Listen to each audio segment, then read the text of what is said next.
You are live.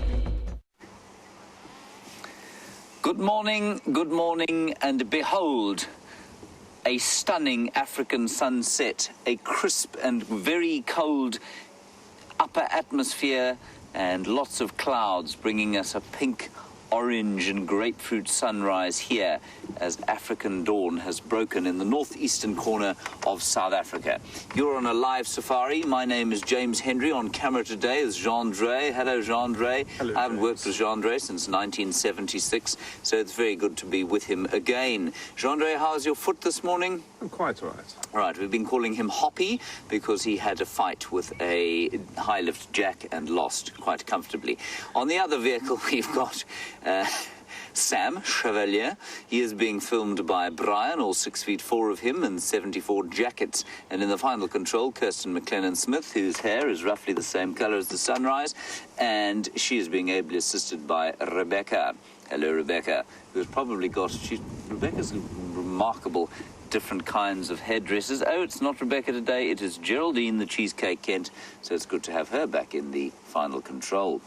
You are all most welcome. If you have stumbled across this website because you're a North American insomniac, or perhaps you are an Australian early riser, or what would it be, a night owl from Europe, please do talk to us at any stage of the drive. Hashtag SafariLIVE if you'd like to tweet through a question or a comment.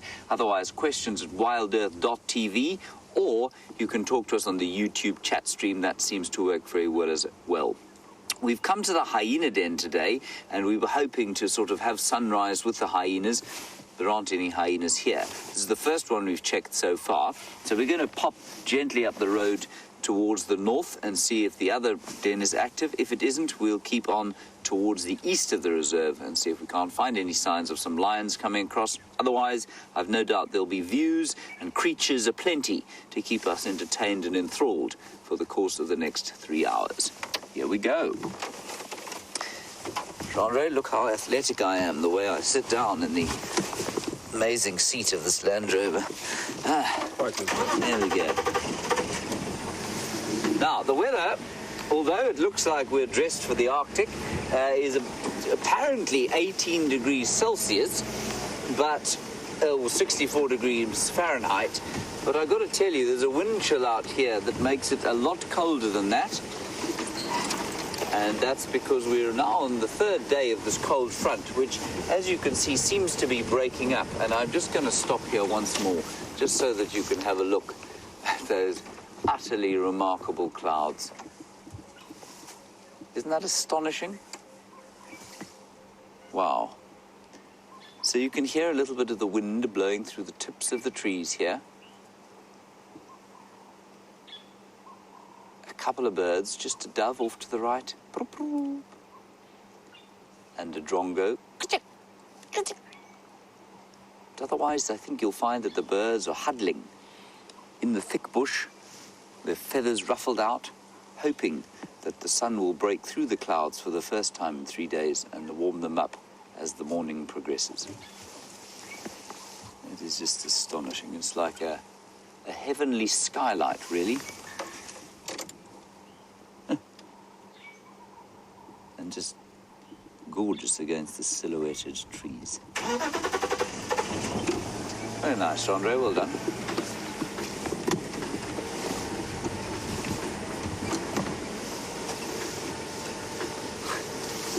Jeandre, of course, has only got one shoe on. There we go. Ex-Ranger, you say it's 2 p.m. in Australia. So, yes. But no, you're not a morning of course not. You're in the afternoon there. Yeah, absolutely. Thank you, Ex-Ranger. 2 p.m. in Australia. I'd love to know if anybody's watching us from the east coast of America. West coast, sorry. And east coast. Tell us what the time is there. Should probably work it out.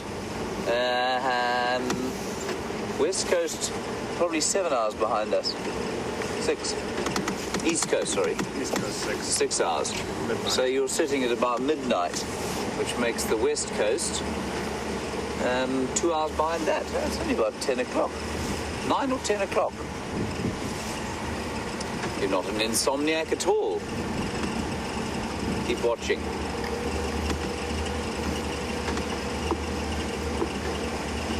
in Britain, of course, then you wouldn't really be watching unless you're an insomniac. It would be 4 a.m. Now, here is another little hyena den.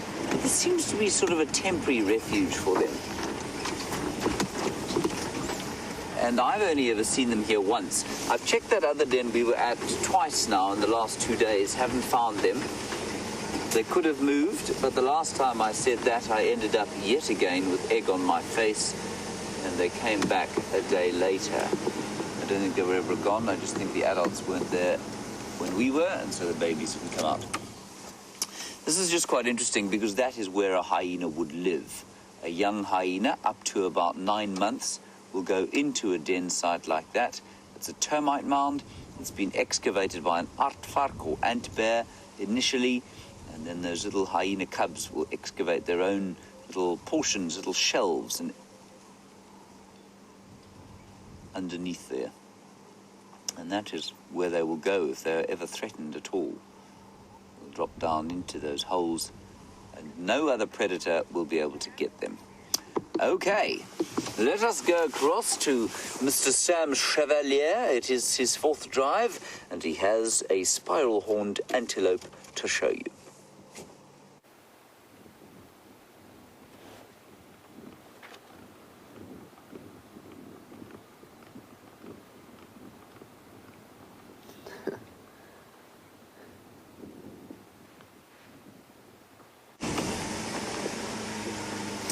Right, sorry about that. Sam Chevalier has got no communications with you at the moment. Never mind. We'll continue on our drive. We'll try and find you a kudu as well. I hope you saw the kudu. I can tell you a little bit about Sam's kudu if you have any questions about it.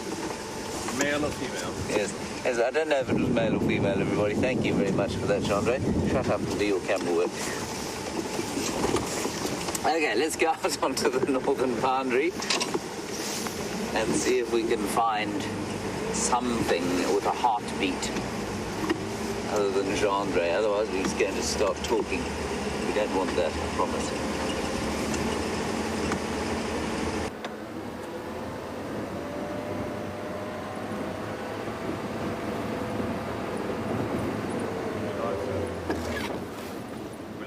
We live? Yes. All right. Good morning, everyone. Welcome to the Sabi Sands. We are here at Philemon's Dip as I'm learning my roads slowly but surely.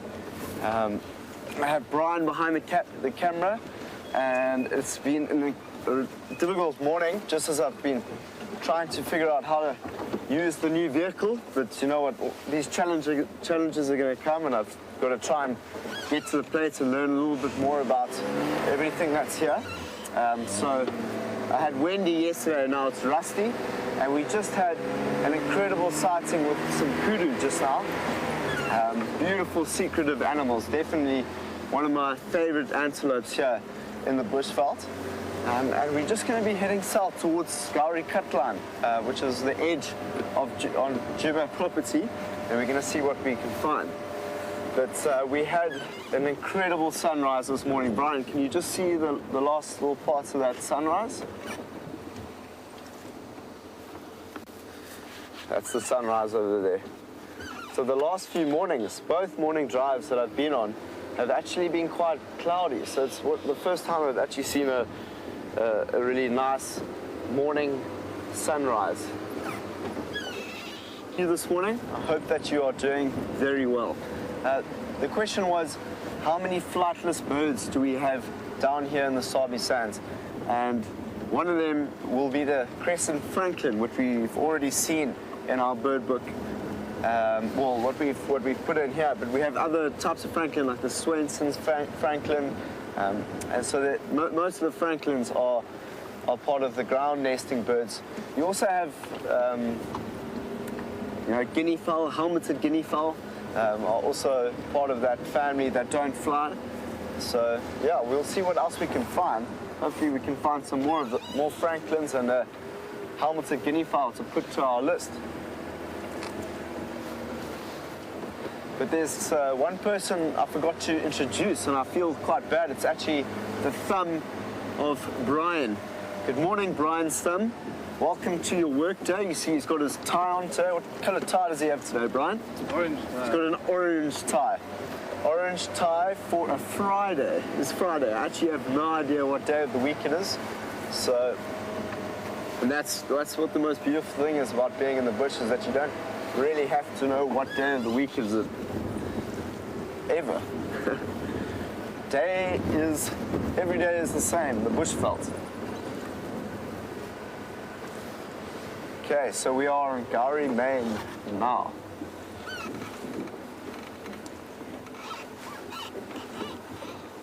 There we go, you can see we've got a perfect angle for the sunlight now. We can see if there's been any tracks that have moved across the road over the night. We know, from what I remember, it was this block that we were with Jeandre. The first time I've been with a male leopard. It was such an incredible sighting for me here in the Sabi Sands to really get to know Jeandre and understand his territory and understand the way in which he lives his life. Well, it was quite difficult to see, because at the same time, because he was actually quite injured. Did you notice? I don't know who was there yesterday morning, but he looked like he was in quite a lot of pain. He had cuts on his sides, and the prediction was that Jeandre was actually injured by Thandi during the mating over the last 3 days. So I think he might actually still be up in the bush, hiding somewhere, just resting and trying to get his energy back. At the same time, his energy is also going to be needed through eating food. He's only going to gain energy through feeding. So you'll also definitely see if he can try and get an opportunistic sighting and get something to eat and fill his belly up with something that'll help him get a little bit better and recover faster. But I'm yet to meet one of his beautiful wives, Thandi. She sounds like an amazing leopard, and I'm sure I'll have the time to see her. Wow. Bryan, can you just highlight the grasses? Can you get a good shot of the grasses?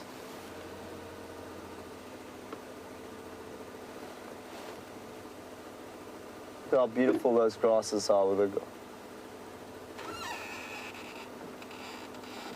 Yo, it's beautiful, that golden light on those grasses. It's incredible. So Jeffrey is asking from Texas, what is the most intelligent bird species that we get out here? Wow. You know, Jeffrey, I wouldn't actually categorize any birds as more clever than the other. They all got their own sense of genius out in the wilderness. To be able to survive is not an easy experience, but of course there are some that have very intelligent ways of actually becoming more efficient within the bush, which can be termed as intelligent. And that would be the cuckoo. I think the cuckoo is just a fascinating bird.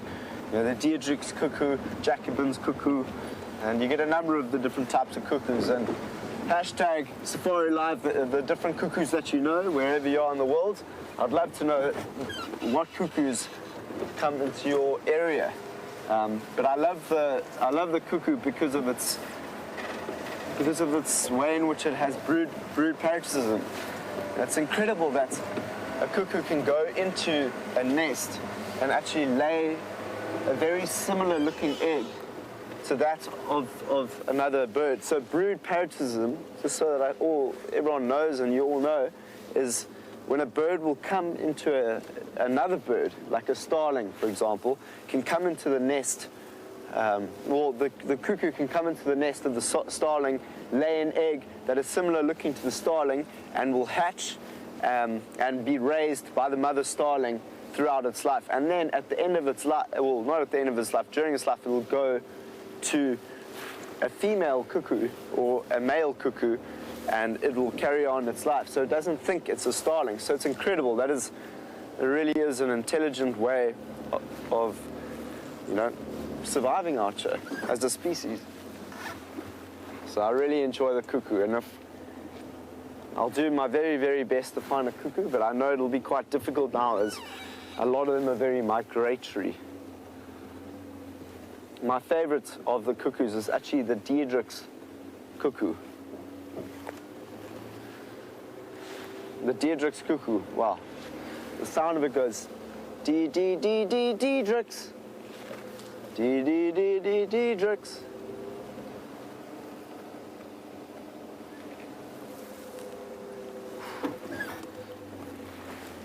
Guys, I'm going to keep it down a little bit as we come into this drainage basin because this, as you can see, is a little river bend, and often during the day or in the mornings you can find leopards that will walk through here, even hippos that will be resting after eating and grazing at night time. So just going to go silently through here. Bryan, if you could keep it just on the river and just help everyone see if they can see anything that I can't see.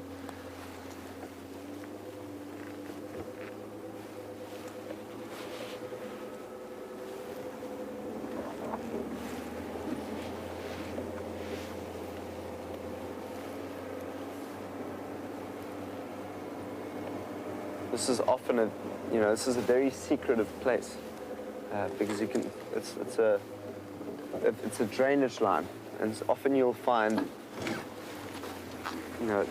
kudu and nyala, leopard, all sorts of very secretive animals, and we're going to do our best to see what we can find in this drainage basin.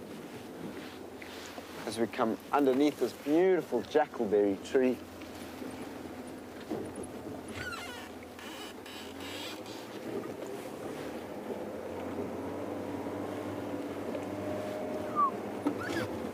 see if we can find any bird species as well in this area.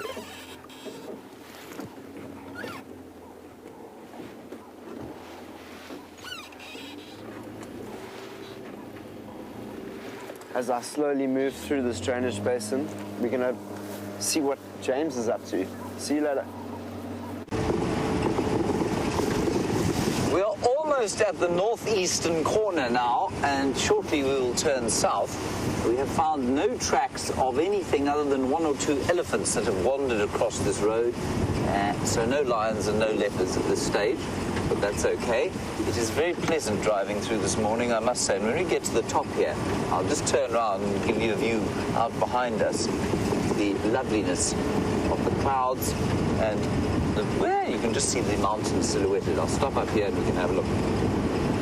So no sign of the lions calling either last night.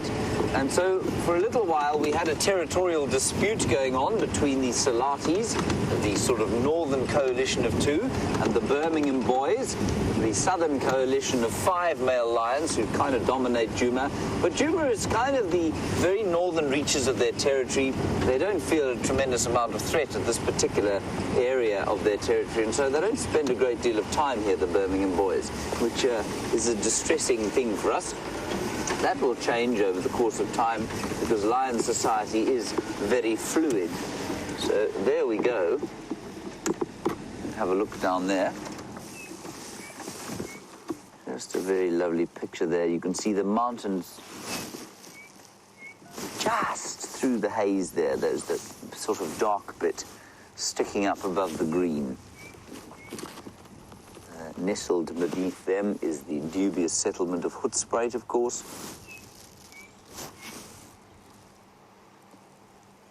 And still, you can hear not much in the way of bird song, because there is still a chilly wind, but the sun has touched the tops of the trees there, you can see. And very soon, I think there will be a little bit more bird song. And I think also this wind will probably die off a little bit as the sun breaks. There's a lovely bird calling. That's the red-crested cohan. Do you know what a red-crested cohan looks like, Jeandre? I do. Well, if you didn't, I'd have shown you. And for those who don't know what a red-crested cohan looks like, it looks like that over there. And it's also known as the suicide bird, so called because, as you can see from this little display picture there, it flies up into the air, folds its wings and drops to the ground, just normally after it's made that call. Flies up, and all the other Korans look up into the air, they see where he is, and his territory will then spread in a cone from the apex of his flight. And suicide bird because some of the younger birds, when they fold their wings and drop to the ground, they forget to open their wings. They don't quite time the opening of their wings correctly, and they plummet into the ground and have a small concussion for the remainder of the day. That is the red-crested cohan. Nice. Very few of them have been around this season. I think because of the lack of grass. They are grass eaters. And I will show you a picture of him, and I will also show you what he's going to look like in just a month or two. He will not maintain that long tail throughout the summertime. There you can hear the red-crested cohan calling again as the sun starts to really light up. Another beautiful morning. He was clinging on for dear life there. So, here he is in the book. That's him there, the Eastern Paradise Wider. And that's the male. The female is a fairly drab affair. That's her there. And he will look precisely the same as that, or almost the same. There he is in his winter plumage. So that is purely for his summertime plumage. And all of these widers, the pin-tailed and the shaft-tailed, are the same. They will all start to look completely indistinguishable from the average sort of finch-like little brown job for the course of the winter time.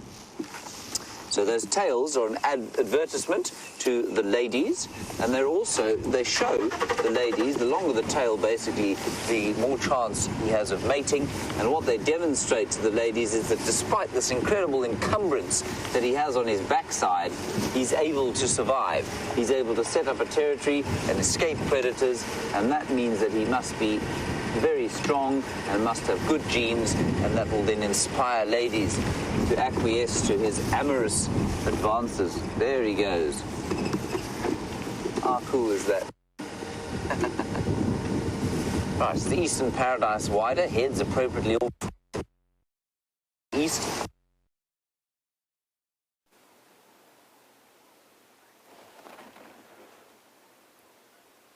And a nyala, everyone. A beautiful male nyala.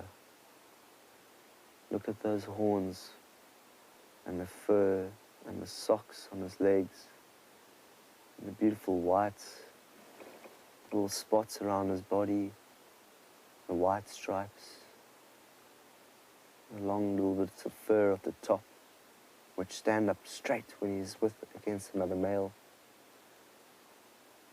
The nyala certainly is an incredible looking antelope. And just as I said a little bit earlier, we would most likely find a kudu or a nyala in the bushveld or in the brush, because they are very, very secretive animals, just like the kudu. And you can see those stripes. Can you see the stripes and the dots through the green there? That actually helps with the coloration. It helps with the camouflage of the nyala. It helps, it almost looks like lights between the trees when you have a look at those, the white on the nyala through that brush. But that was an incredible sighting of a nyala. I truly, truly love the nyala. It's a very, very beautiful animal, much like the kudu, as I said, as it walks through here. And we were very lucky to have seen it. And, they have a very, very sharp bark, just like the kudu have a very, very sharp bark. And I'm just going to go to the back here and see if we can find nyala. Right.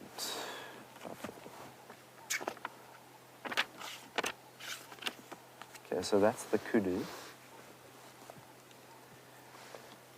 We saw the kudu a little bit earlier. So it's very similar to the nyala in ways, but of course the kudu is a lot bigger, and their tracks, as you can see over here, are also very, very big. So that's the kudu, which we actually saw just a couple minutes ago. So I just wanted to show you the kudu. This is not the animal that we just saw. I just want to let you know that we saw the nyala. So we're just going to go and see if we can find the nyala. Here's the nyala. And over here, we can see that that was the same looking one that we saw. It was a male. You can see the white stripes on the back, the beautiful horns. And over here, we can see that that's a female. So the female, the sexual dimorphism between the male and the female is huge, is very significant. And most of the time you'll find that the mother and the young will be together. And males you often find walking alone in the bush. So that was an exceptionally awesome sighting of the nyala. And hopefully we can see if we can find a female and a youngster. That would be great.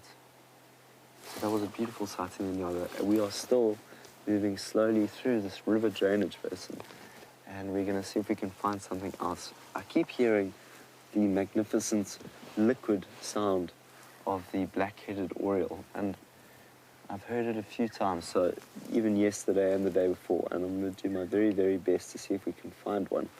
So I'm going to switch on my vehicle and carry on. While I slowly meander my way through here, let's see what James is doing with the elephants.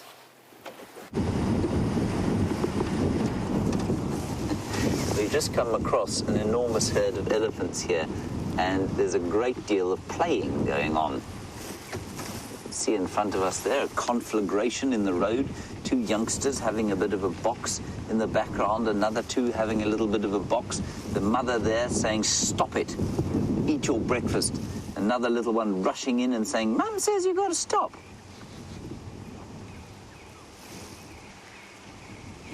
And the rest of them just kind of making their way through the morning, enjoying the little bit of sun and enjoying the fresh grass that has come as a result of the little bit of rain that we had in the late summer. This is great. Isn't that a wonderful picture? And I can smell them now. An elephant smells like a sort of sweet leather, if you like.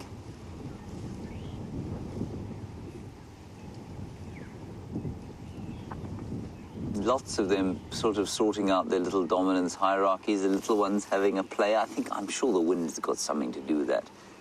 They're all standing quite close by, and you can see them kind of jostling for position.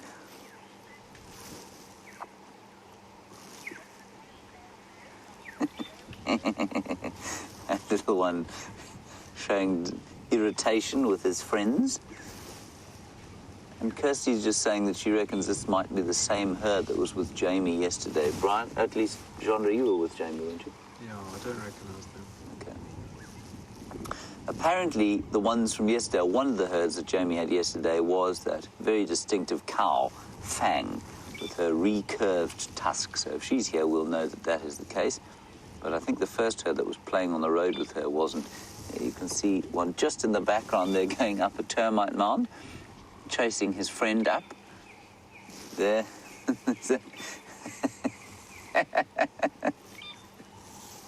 That's a wonderful behavior. And that little one is just, it's exactly the best way to understand elephant behavior is to pretend that this is human behavior. So it's exactly the same as a 4-year-old human being wanting to play with a sort of 8-year-old youngster.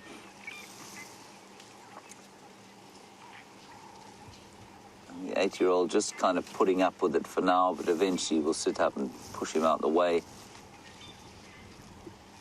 The little baby in the road there trying to also play.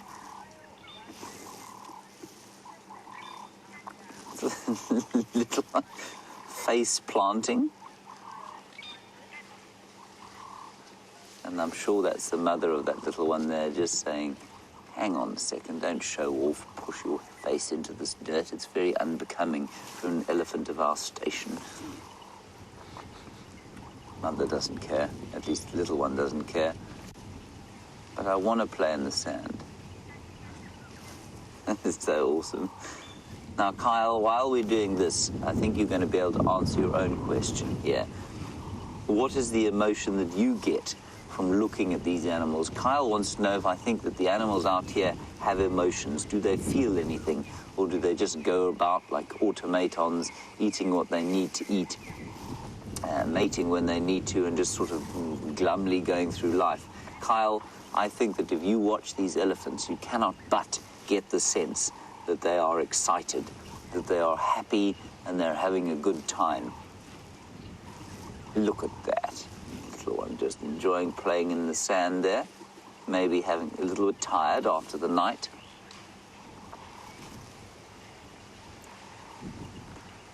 So I have no doubt in my mind, Kyle, that animals out here feel emotions.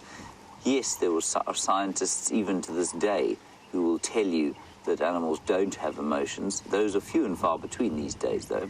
Another one sitting down, lying on the ground. But anybody who's ever owned a cat or a dog or perhaps even a horse will know that there are days when they're in good moods and days when they're in bad moods. Sometimes that's just chemical, but it's unquestionably true. And elephants especially are very good at showing their emotions. They show us when they're angry, when they're sad, when they're happy. This is wonderful.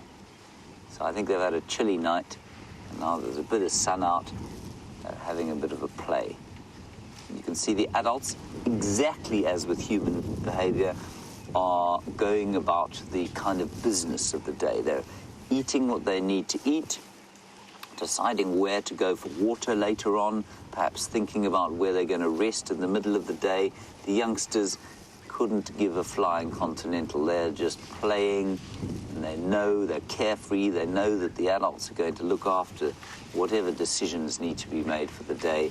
And so in their happy, carefree state, they're just playing in the dawn. I'm going to sneak slowly forward. One or two of them gave us a bit of a look as we arrived here. There's a big bull.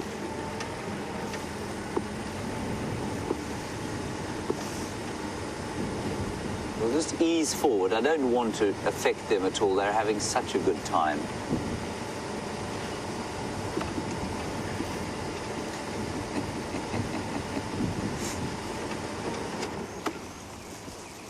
There, look at those two fighting there.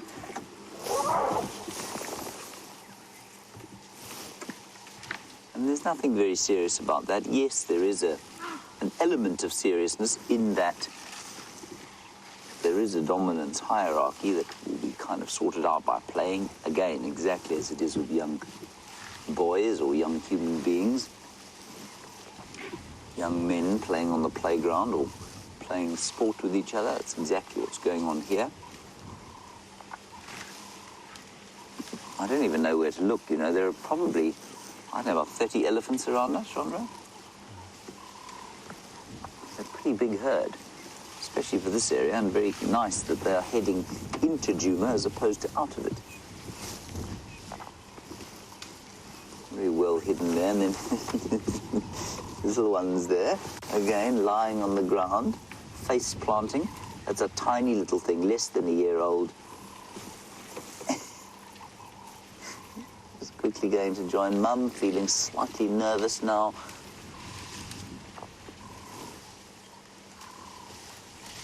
There is a larger bull around, neither of those two. That larger bull, when he comes into frame off there, that's him walking the far side there, Jeandre, yeah. Just disappearing in the background there. And when he's around, you notice things calm, quite obviously. These two young chaps are showing each other who's boss.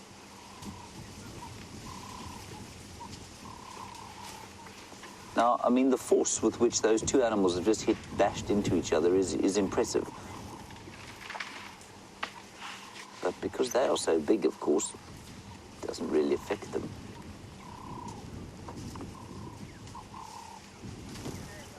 This is just amazing.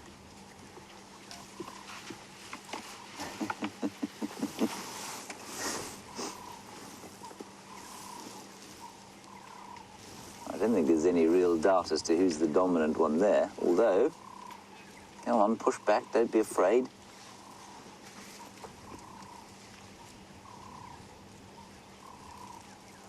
I can just hear a kind of,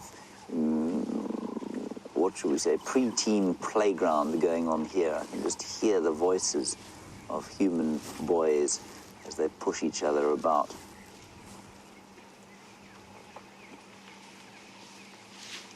I'm enjoying lying in the dirt.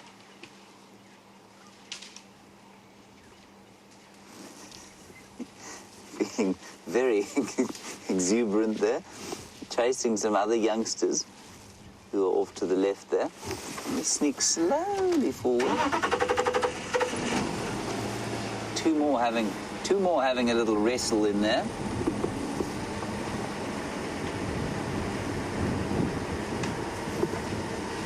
Deborah, Armchair Traveller, I tend to agree with you. You say this is one of the best sightings out of many wonderful elephant sightings. It is, it's incredible. I'm just going to see how we can sneak right in here.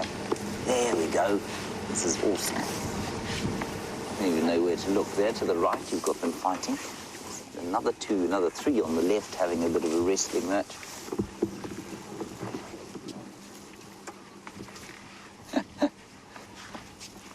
And these are all young bulls.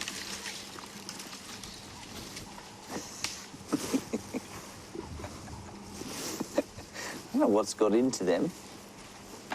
It might be the presence of that much larger bull around the herd. It's kind of got them showing off.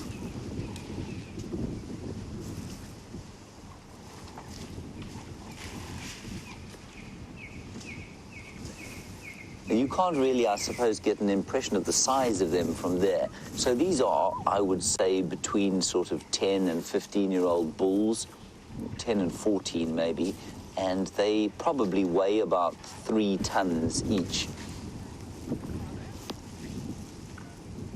3 to 4 tons each, that's 3,000 to 4,000 kilograms. And in pounds, that would be about 6,600 pounds.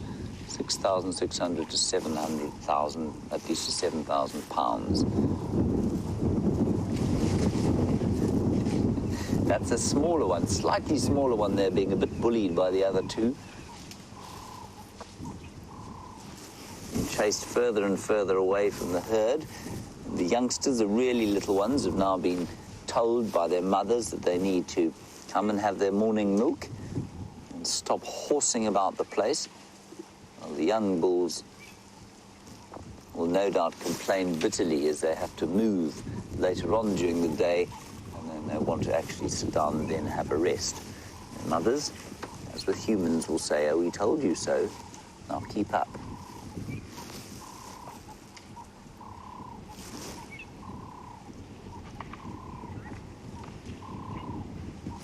I often think that elephants get bored, you know, especially by young bulls like this.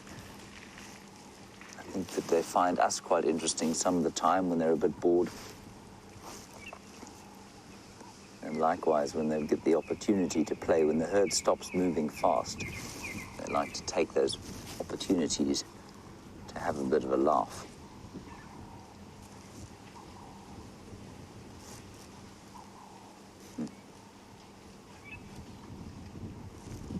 That's great.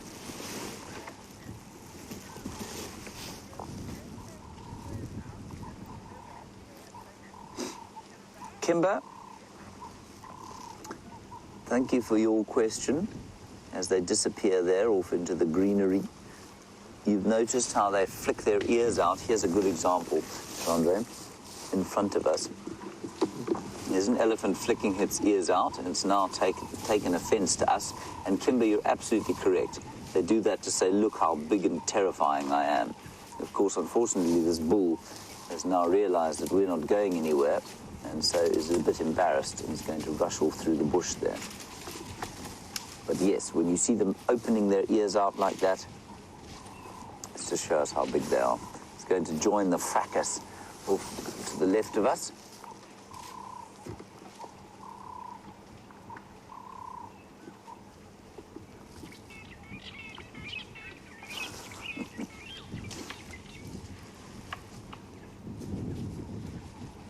Now remember, those tusks are teeth.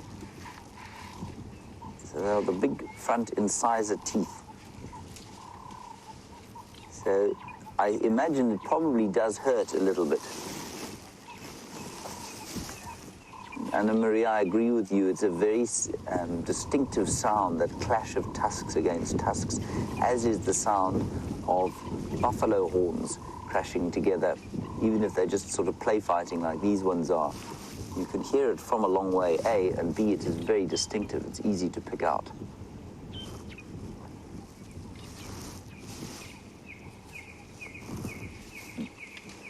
This is just brilliant.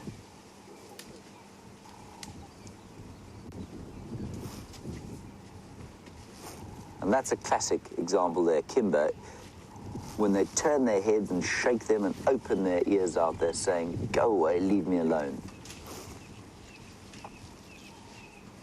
Wants to eat now, wants his breakfast, tired of playing.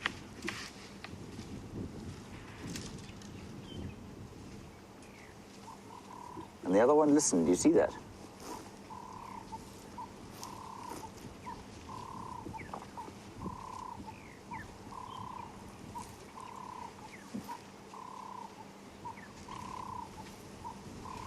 There we go, joining another fracker.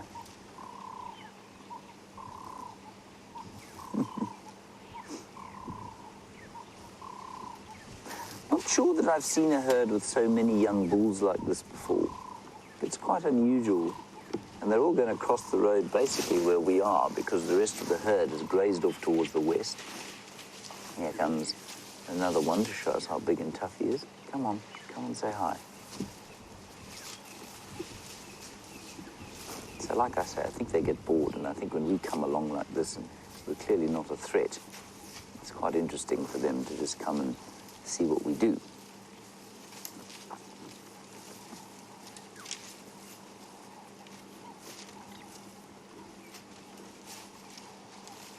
Little bit of streaming from the gland between the ears and the eyes there. That's the temporal gland.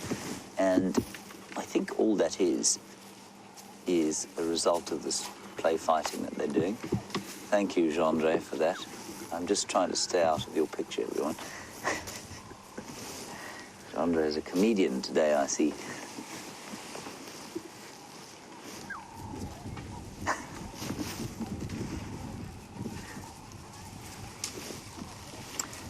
And I mean, we look at these elephants and we think, well, surely there must be some kind of injury accruing every so often, because it looks quite vicious.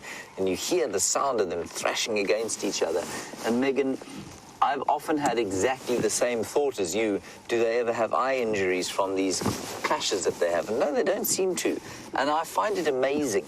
I think you find that the animals here are incredibly good at sort of first dodging potential things that might stab them, and they're also pretty good at not actually hurting each other. I think if this was serious, there'd be a lot more of an attempt to genuinely do some harm. And I watched once, we're going to drive around and see if we can pick them up coming out the other side of the clearing. When I was watching two nyala having a physical fight, because that seldom happens. They normally just do that ridiculous sort of balletic dance around each other. And it was the most amazing thing to watch when we watched it carefully, how it was like two highly skilled fencers going at each other, and the horns would tap, tap, tap, tap, tap, and they knew how to predict the movements of the other one's horns, because without that, those horns would unquestionably have pierced and stabbed and really done some horrible damage. But they'd learnt over the years how to cope with the different, oh, look here, with the different movements of the horns, and they could avoid injury that way. And I'm pretty sure it's the same with the elephants. So this little chap is now breaking off a stick. He's decided to stay away from the fighting and have something to eat, rather. It's probably a young cow who's just a bit more mature than the young bulls.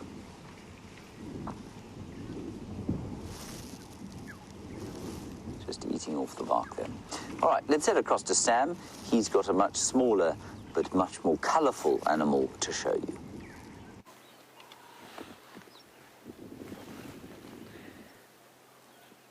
The lilac-breasted roller, everyone. One of the most stunning birds in the bushveld, and we are so lucky this morning because the sun is shining right on the lilac-breasted roller. You can see the colors. What are those colors? They go from purple to blue to green to brownish. Wow. There are a number of different types of rollers that you get here. And this is one of our residents, the lilac-breasted roller. Incredible, incredible bird. Just sitting here and watching it in the sunlight is spectacular. It's been a long time since I've seen the lilac-breasted roller, and you normally see them everywhere. So I'm sure I'm going to be seeing you a lot, Mr. Lilac-breasted roller. And with that, I'm going to write you onto our bird list. So you are number 8, the lilac-breasted roller. And with that, if anyone would like to, I forgot to mention a little bit earlier that the lilac-breasted roller, as I said, I put it onto my bird list. Sorry if I sound congested. My nose, since I've been here in the Sabi Sands, has been really quite full. So if I sound different, it's because of that. But we sat here and we've got magpie shrike, red-billed oxpecker, blacksmith plover, the crested franklin, the barn swallow, the Birchall's starling, the grey liri or turico, and now the lilac-breasted roller. We had the yellow-billed hornbill, the yellow-billed hornbill just now. It was just to the right of us. Beautiful bird as well. And obviously, of course, we cannot write it down once I've seen it with you. So throughout the day, hopefully I'm going to be able to see these birds with you and write them down. But we've got so much time together that, there's no rush to get everything. So we can kind of sit here and actually appreciate the lilac-breasted roller a little bit more and understand and have a look at maybe some of the other ones that exist here. So, over here is the lilac-breasted roller. Above us is the European roller. But we're just going to be seeing what's happening down with James. We'll see just now. Bye.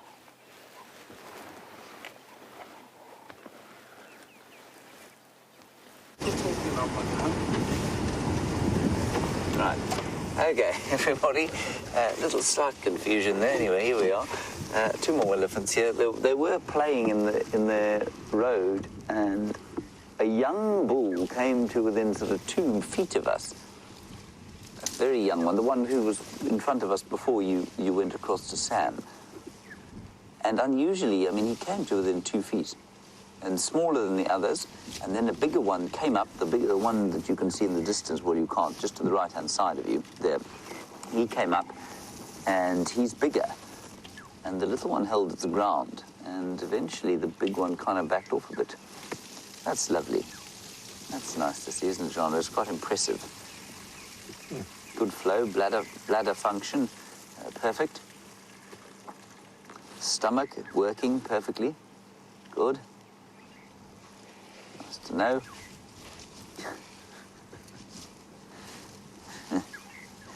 It's quite astounding how often we find animals in that sort of compromised position. I always remember my father's dog, Trubshaw, a profoundly stupid Staffordshire Bull Terrier who is sadly no longer with us. He used to look so embarrassed when on his walks he could hold it in no longer and he had to go to the loo, and he used to kind of look out the back of his eye at us as if to say, please avert your faces. The elephants have no such qualms at all. They're shouting off to the back there. I think what we're going to do, there's a little road up here. Let's go around. I don't want to sort of follow them through this thick bush. They've been so wonderful to us, and I think making a noise behind them is going to affect their behavior. So we don't need to do that, so we won't. So let's go along here at a relatively speedy speed and see if we can't pick them up the other side. There's still elephants dotted about through the bush here at Torchwood. There are lots and lots of them around, which is wonderful. I hope they hang around for a long time.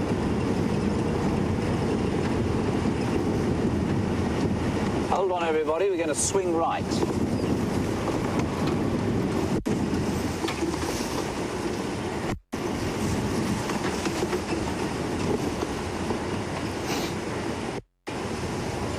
Now, we have watched lions and we've watched hyenas, which are two obviously social animals that live around here, and the social structure of which we understand pretty clearly.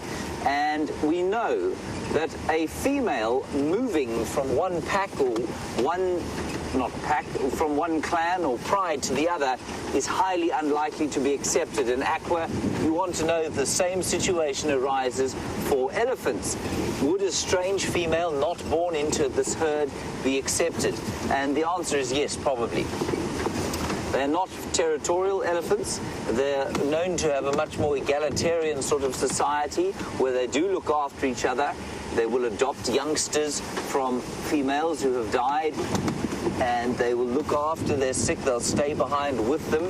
So yes, I absolutely think that a strange female who they didn't know, they might take a little bit of time to get used to her, but I think they would accept her into a herd like this. And remember, I think you referred to this as a family. There are some familial connections in it, but it's not a family strictly, in that the sort of makeup of the herd is females, related females, and their related offspring. So it's not a family in the sense of a nuclear family where the bull is around. There's no father figure at all. The father figure and the fathering role that bulls play, and they do play a mentoring role to young bulls when the young bulls leave the herd, and he comes much later.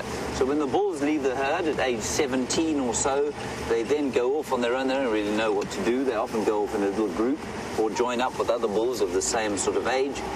And they are often mentored or disciplined by much bigger bulls when they come across them. I think it's quite an interesting thing that happens. Very few mammals do the fathers do anything other than provide this sperm with which the youngsters are created. Elephants, slightly different. Here they are. Here's the rest of the herd coming through now. And you can see things have got much quieter suddenly. So those bulls that were horsing around there on the clearing are further off behind those elephants there.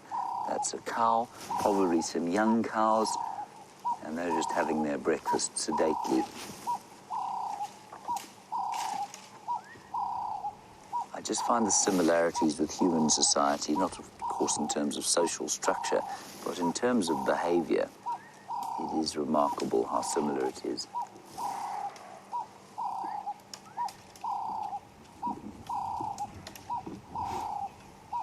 You can just see a family with young girls going to do exactly what their mothers say, having their breakfast and making sure that they do their morning constitutionals when they're supposed to.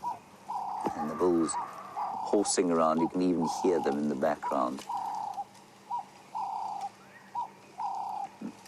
Natasha, I think your question, if I'm not mistaken, is their skin rough? Is that correct, Kirsten? Is that what Natasha wants to know? What does their skin feel like? It feels pretty soft, Natasha. I mean, unfortunately, the only elephant skin that I've felt has been on a recently expired or recently died elephant. But yes, it's not that hard. There we go, moving off. It's sort of, it's probably not quite soft as, well, what I don't know. It's not the softest leather in the world, but it's not as hard as you might think it is. It does have a sort of softness to it, and you can hear the bulls there shouting at each other.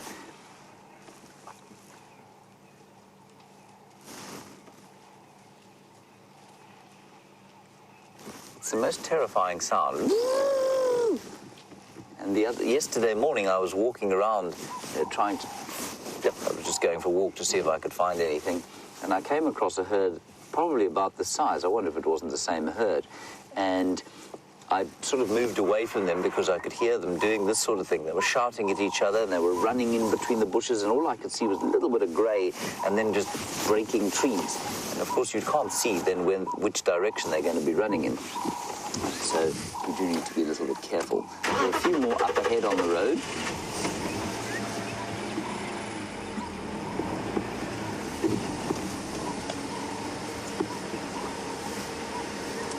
Here comes the sun, Jeandre.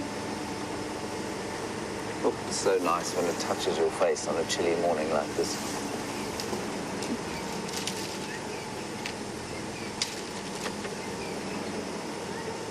Let's try and ease our way in here. Some of the cows, like I said, look at there. Some of the cows, like I said, when we first saw them, did stop and have a look at us, just listened carefully. So I'm just going to be quite careful about how we approach them.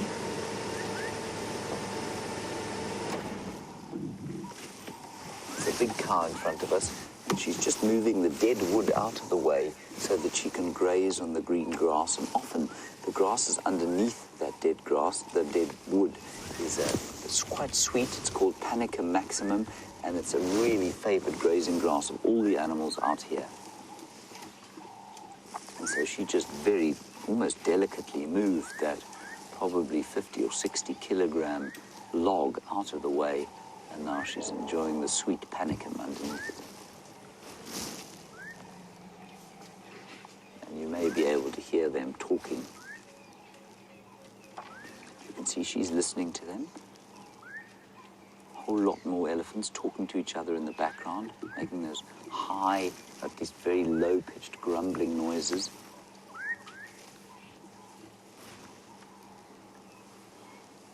And again, the atmosphere is filled with the smell of elephant, the skin, and of course the numerous dung piles that they're making all over the place here.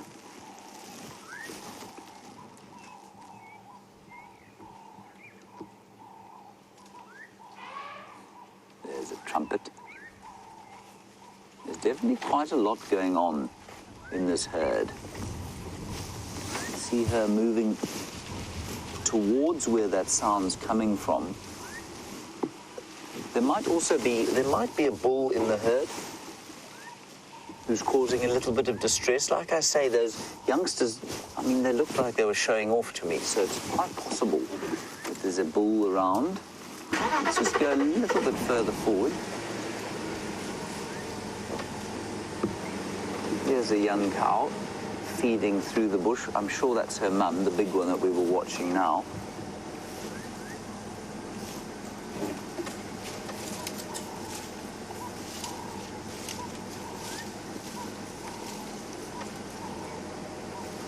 Oof. And look at the colour through that feathered chlorus grass. That's just beautiful. Nothing like some backlit chloris there, Jeandre. There's no sun on it. Shut up. I remember now why we haven't worked with each other for so long. Kirk, you say South Africa sure is beautiful with all this green. It is, Kirk. Remember, this is a very small piece of a very magnificent country. All the way down to Cape Town, which was recently, I think, voted one of the most beautiful city in the world. Amen. With its, with its mountain and beautiful seascapes, into the winelands there, up into the Karoo, a desolate and stunning kind of arid region in the center of the country, the Garden Route all the way up the western Cape Coast, up to the Eastern Cape, where my parents live, some of the most beautiful coastlines you'll find anywhere in the world. So we do have an incredible, incredible country.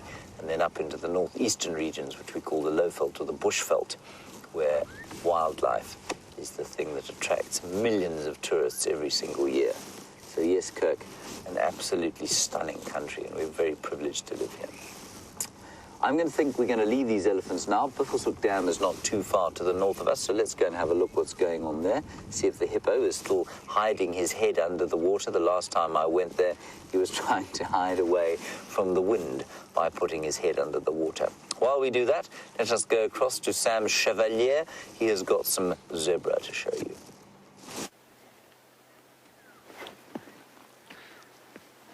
We are here with the zebra, probably the second or third sighting that I've had with zebra here in the Sabi Sands at Jeandre, at this beautiful green lush property. You can see that the zebra is now grazing on the nice fertile green grass. So it's been a very, very dry, well, it was supposed to be the rainy season, so it's been a dry rainy season, and the zebras are now grazing on some nice fresh green grass, which is going to give it the nutrients and the energy that it needs to sustain a life out here in the bushveld. I've just been told that you've been chatting with James about how he's talking about how green and lush our country is and how beautiful it is to see it in this way, and I can thoroughly agree with him. You can see that it's enjoying the top. You can see how the zebra enjoys eating the top of the grasses. Much different to that of the wildebeest, who likes to eat the small parts of the grass. So that's part of the successive grazing, where the zebra and the wildebeest eat different types of grasses, which helps with the ecology of the area, the diversity of grassland, and just an overall better environment. There's a smaller one there. 1, 2, 3, 4, 5 zebra. What we call a dazzle of zebra that will move. If I was a predator now and I was moving towards them, they would run, and it would be difficult for me to catch one of them because of the way in which their coloration is. It confuses me, it dazzles me if I had to try and catch a zebra. Beautiful looking zebras out here this morning. I thought I would show you quickly in the book something.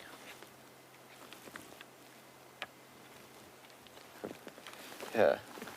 So it is otherwise known as the Burchell's zebra, Equus burchelli. Over here we can see the track of the zebra, very, very significant track over here. And you can just see them grazing, just like we see them grazing in front of us. But yeah, so it's incredible to see this. I've seen I don't know if anyone knows the names of the other zebra in the Cape. Well, I've just said it, the Cape zebra. Where I live in Cape Town, I often go out with my father and go and look at some of the Cape zebra. Also a beautiful species to have a look at and watch in the Cape. I'm going to see if I can just get a closer sighting of these zebra as they graze on this beautiful morning in the bushveld. Bushveld means woodlands, so they're grazing out here in the woodlands. And as we saw the other day, the last 2 days have been exceptionally windy. The weather has been difficult for all types of herbivores out here in the Sabi Sands because it makes it difficult for them to smell the predator. So often in these situations, the zebra, the impala, the giraffe will come into the open areas to use the use of having more sight to see and see what's going on around them, but also they all gather here, so more eyes means a better chance of survival.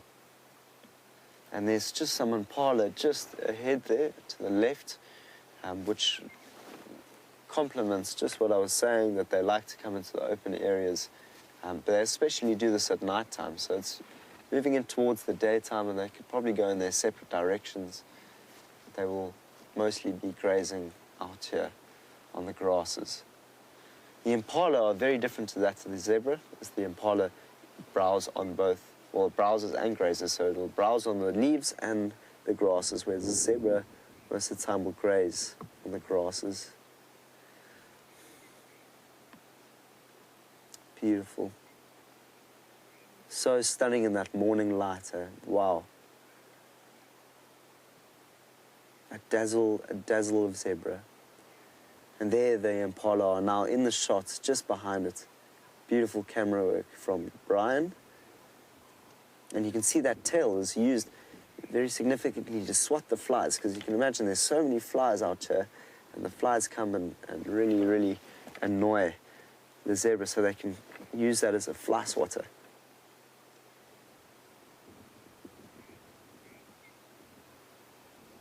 Look at that beautiful mane eyes. I really am in love with the zebra and the way in which its design is, the black and white, or the white and black.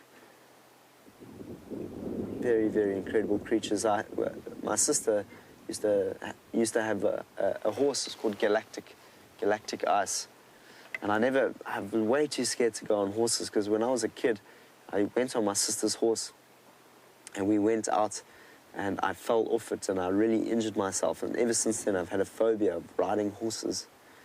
So I'm very, very scared of that. But actually, last year, I was staying at my girlfriend's house in the Pantanal, close to the Pantanal in Brazil.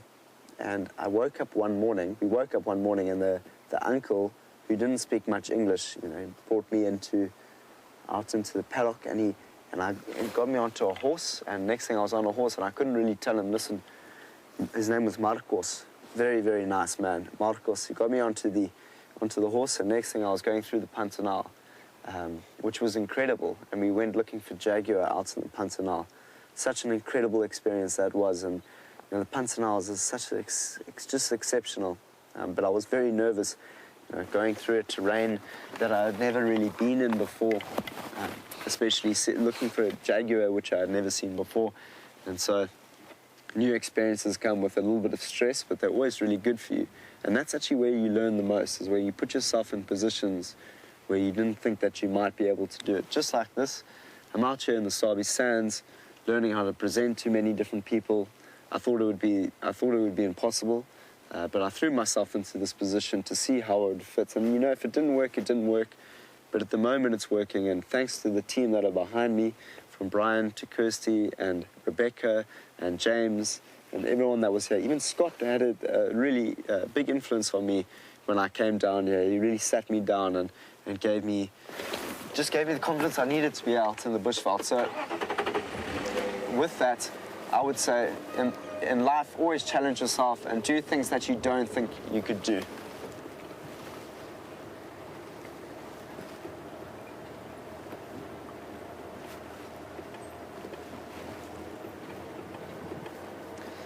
James's hat. James's hat. Is that a Twitter name? Does James have someone who has?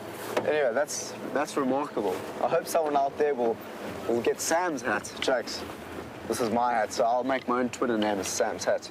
But as the question that James's hat is asking me is whether the zebra and the horse are very similarly related. And yes, of course, they are very related.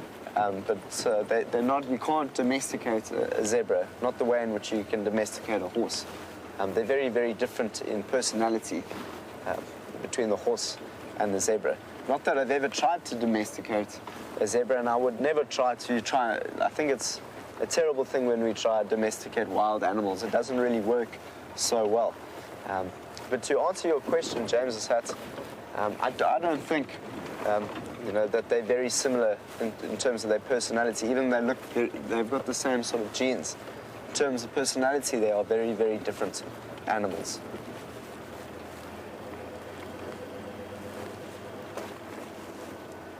See what else we have out here in the bushveld. I find it remarkable that James's hat is such a celebrity. That's so cool.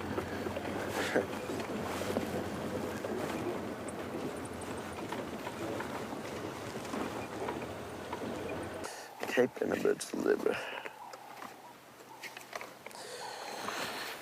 Let's do this together. Zebra. Where is the zebra? Why am I being ABCW? Why is it only going up to W? Oh, because it's my bird book. That is quite embarrassing, everyone. That was my bird book looking for a zebra. That's obviously not going to work too well. 132. So, the Cape zebra, otherwise known as the mountain zebra. So let's have a look at the Burchell's zebra. Zebras, yeah, so that's the Burchell zebra, Equus burchelli. I'm just going to see if I can find something that tells us the significant difference between the Birchells and the Cape. So that's the mountain, rather not the Cape, the mountain zebra. I learned it as the Cape, in the book it is the mountain. As you can see, there's 2 dots that'll show you where you can find it here in the Cape. That's where I live. That's South Africa. That's Cape Town over there. I live in a place called Hout Bay, which is just to the left there. That's where I go surfing and climbing mountains. But let's just see. The Cape mountain zebra is confined to the southern mountains of the Cape. Its black stripes are broader than that of those the Harteman's mountain zebra, which occurs in mountain parts of Namibia.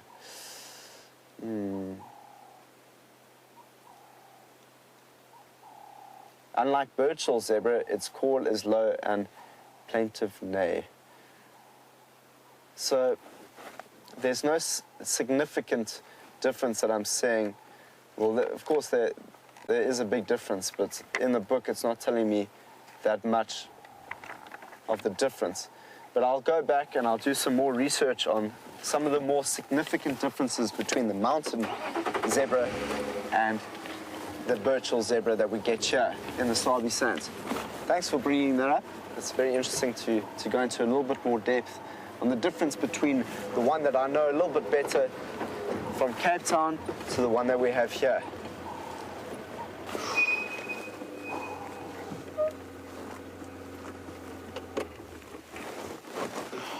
Wow. Here we are, guys.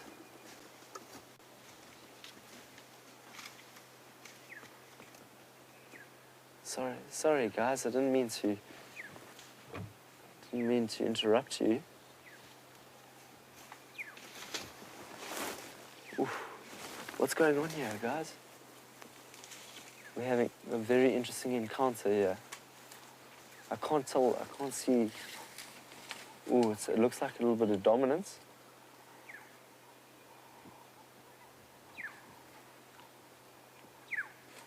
I think it could be 2 young males. I can't quite see. But we can see. How is this, everyone? This is what an amazing sighting.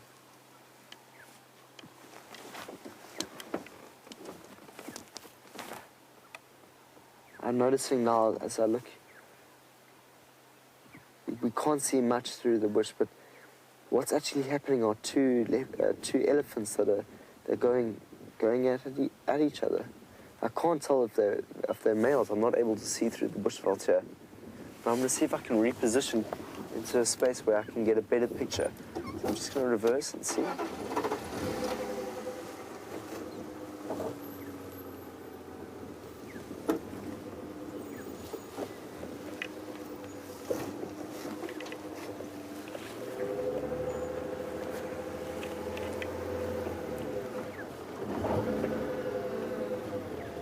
Cheyenne in Vancouver is asking an interesting question on whether the female elephants will fight much like the males.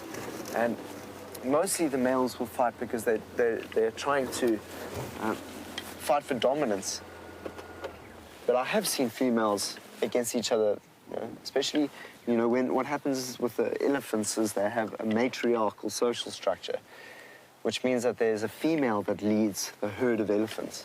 And sometimes when a matriarch is stepping down and a new matriarch is coming up, there can be some hostility between the matriarch during that change. But often with male elephants, they go through something that's called musk, when they have a lot of hormones that are going through them. And you can tell they're going through musk when you can see stuff coming out of their ears, like wet substance. So there's quite a bit of hostility between these 2 elephants here, and I'm going to slowly creep forward to see if we can get a better visual of the elephants. But I want to be very, very, very safe in this situation, as there is a lot of hostility, so we must be careful. But isn't this exciting? Wow.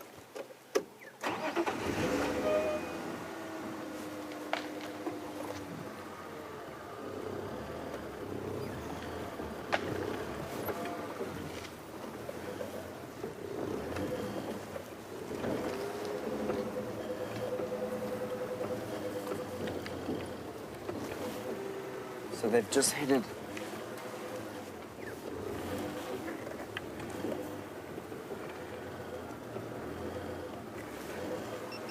Yes, Tiffany, we could hear the tusks banging together just earlier. Can you get, is there much of a picture there? You can just see them through the foliage. I'm gonna hold it at this position, everyone, just because there's no point in trying to get too close. This is something between them and not us.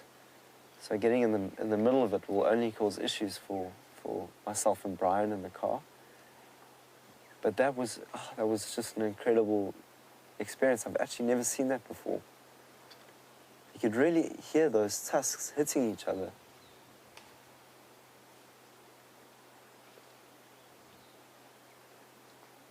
Hello. Morning.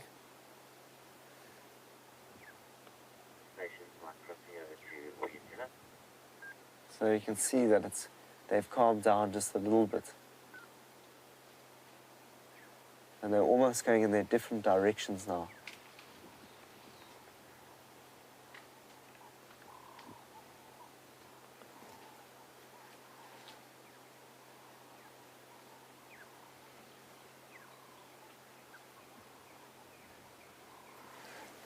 Jason just asked a very interesting question, and that was, why are elephants' hips so hairy? Sorry, not hips, lips. Lips. Yeah.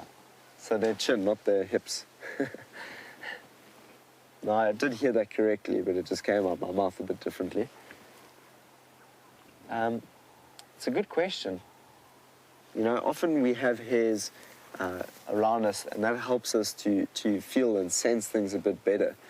So it could be from a point of view of just trying to sense things a bit better. I mean, that would be my answer. It just helps with the feeling, you know, while we have hairs. Maybe it's to do with, you know, from eating things that are not so easy to eat. What else could it be from? You know, it's a very interesting question, Jess.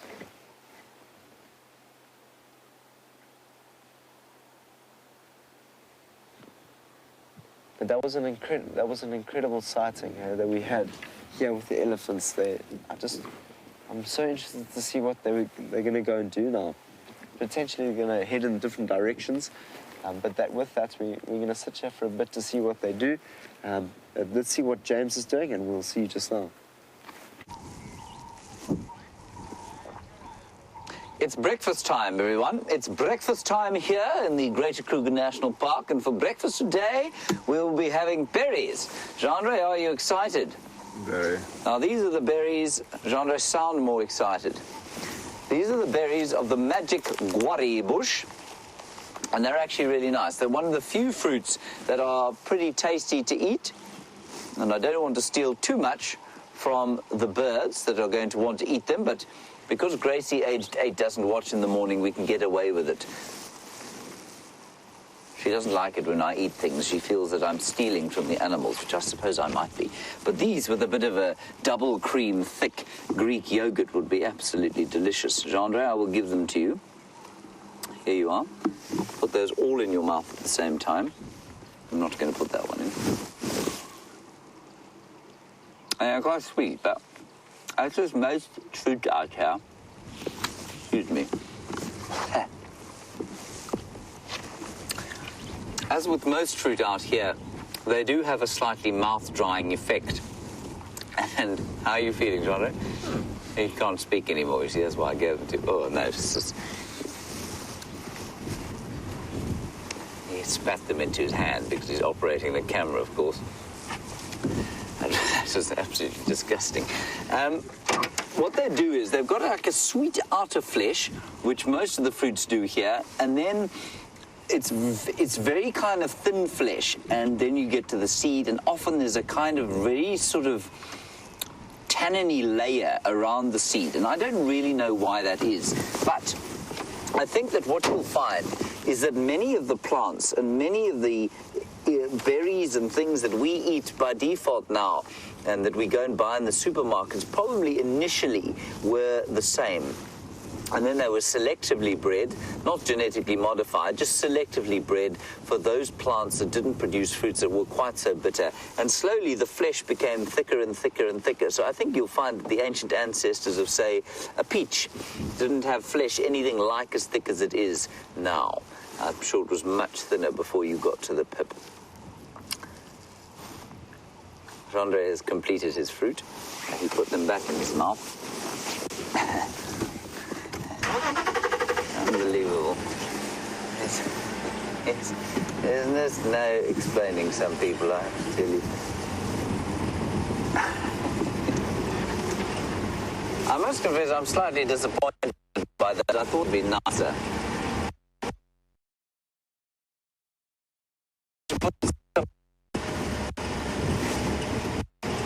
You see, this is crazy.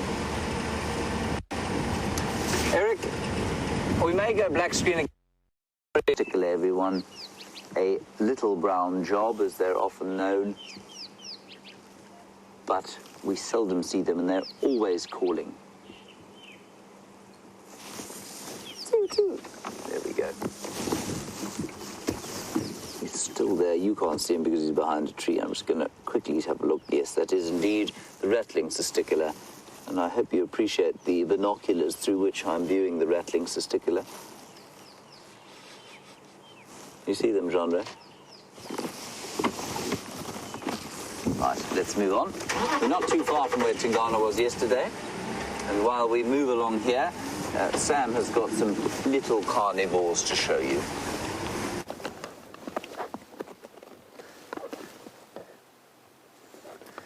Dwarf mongoose, everyone. Look how sweet these little characters are. They really are such fun creatures to watch. And they are so cute. Check at them all popping out of their hole, getting some of that morning sunlight. It's been a cold couple days, and they're just basking in the sun. They are sweet. One of them just had a little yawn. Oh, sweet. Aren't you guys just the cutest little people? Well, not people, mongoose. They are dwarf mongoose, everyone. So you get a number of different types of mongoose, and these are the smallest. So the dwarf being smallest. And you often find them just in these little holes that sit here, and they've got a few different holes. So they're very smart, the dwarf mongoose. They will move homes every now and then just because it confuses the predators like owls. So today we see them here, and they most likely have another home just down the road. And by doing that, they have, you know, maybe like 13 or 14 different homes. And by doing that, that confuses the predator and makes it easier for them to survive in their groups. That's another important fact, that some mongoose are solitary, some of them are actually, they live in gregarious groups like the dwarf mongoose. One of the solitary ones is the white-tailed mongoose, which I've only ever seen once. Beautiful mongoose that has a very, very white tail at the end. But these little mongooses, oh man, they're so cool. So sweet. Long time no see, dwarfs. It's been a long time since I've seen you guys, and you guys are so beautiful. Look at the color of the brown. It's just shining in that sunlight. And they like to eat little insects. They'll eat scorpions. They'll eat little insects that are on the ground. And they actually, mongoose have a very interesting relationship. I think it's the hornbill, a mutual relationship between hornbills and mongooses. I think it's a hornbill. I'm going to have to look at my facts a bit later. But they'll often share, like a bird will alarm call at the mongoose to say that there's a predator coming, and in return, the mongoose will help dig out the insects to help the bird feed. So that's a beautiful relationship that we can learn from the natural world. You can tell that, I mean, once you get to understand the natural world a bit better, you can see that everything lives in relationship to one another. It's not living for the individual. I mean, of course, there are you get the sense that say for a leopard is living for itself in its environment. But really, if you start to understand the ecosystem a bit better, you'll see that everything is in relationship, even the leopard on its landscape, because the leopard will regulate the species that help allow the grasslands to grow. So in theory, the leopard has a very, very important relationship with that of the savanna and the grassland itself. So these mongooses will have a very, very important relationship to play with other species in this beautiful, beautiful ecosystem. And you can see this, they all got their heads out, and all those different eyes will be looking for predators while they move around. But you can see they're also cleaning themselves of all the little parasites they might have picked up. But this really is a beautiful sighting of these sweet little dwarf mongooses.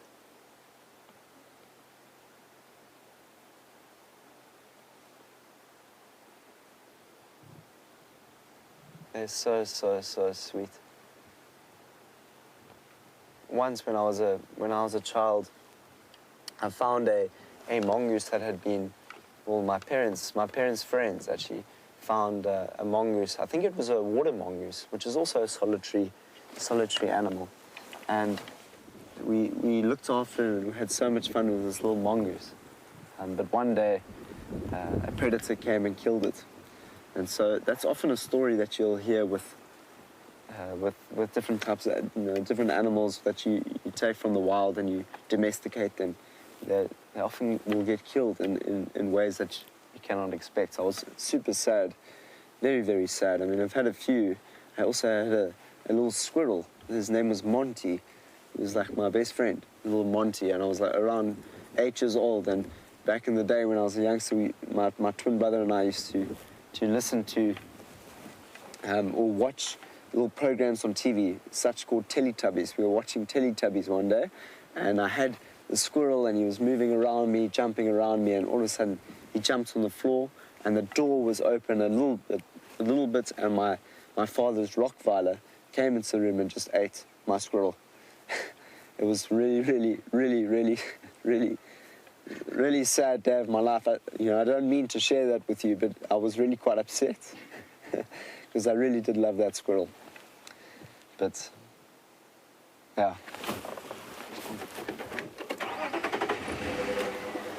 Yeah. It's just the way the world works sometimes. And I'm glad I could have told the story about Monty. He would have loved that, He was a very positive squirrel. But while I carry on talking about my positive squirrels, we're going to go and see how James is doing. See you later.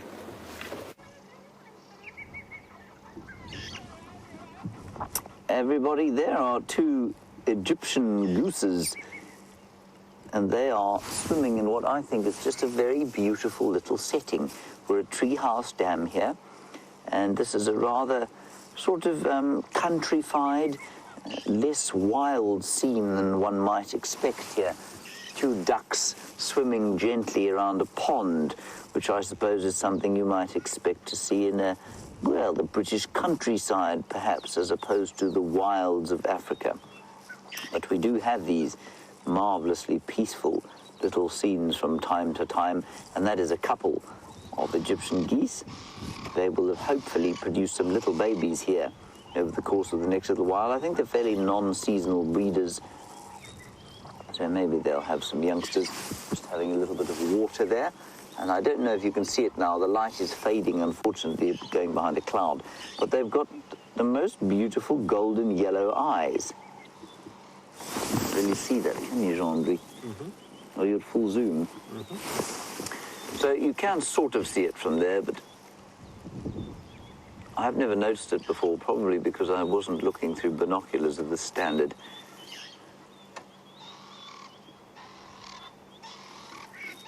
Wonderful. Okay, we're not far from where Tingana was, so let's go across there and see if we can't find him.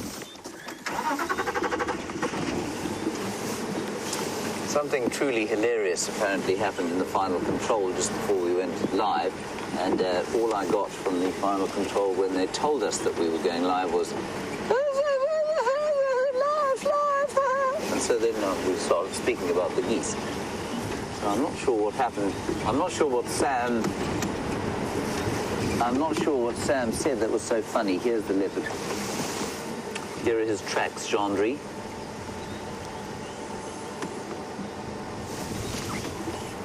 Let's just reverse slowly. I suspect quite strongly he would have gone down towards the water to have a drink.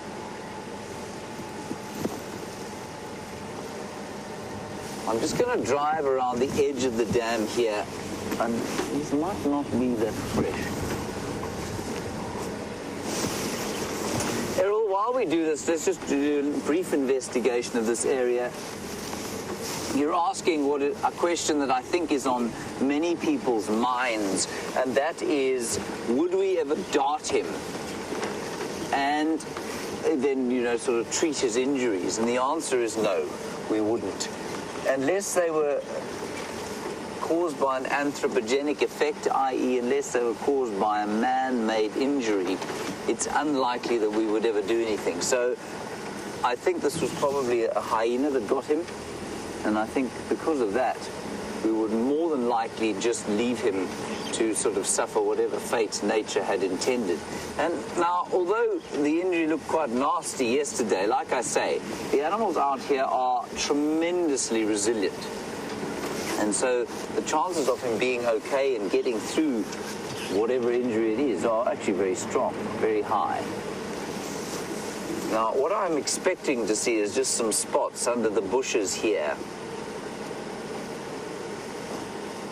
Mainly because I don't think he would have gone very far. So let's just drive slowly around here. He won't lie too close to the water because, of course, lots of other animals may come down to drink. But he probably would like to be around here. If that is his tracks, I'm pretty sure they are his tracks. It's a male leopard not far from where he was yesterday.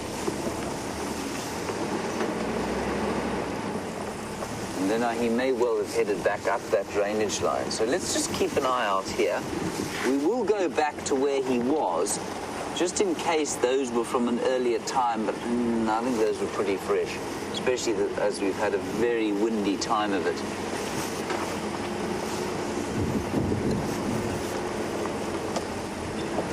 Okay, we're going to spend a bit of time looking around here. Let's go across to Sam. He's at an interesting termite mound. I hope it's as funny as the last one.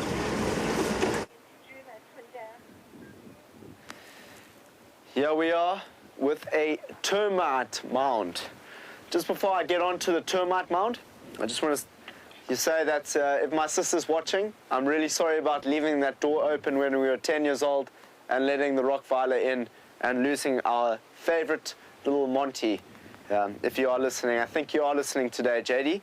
But here we are with our termite mound, and it's a beautiful looking termite mound. You can see that it's an active termite mound. The way in which we can understand that it's active is because you can see that there's dirt that's been collected and put. So you can see a big difference between the color of that over there to the color of here.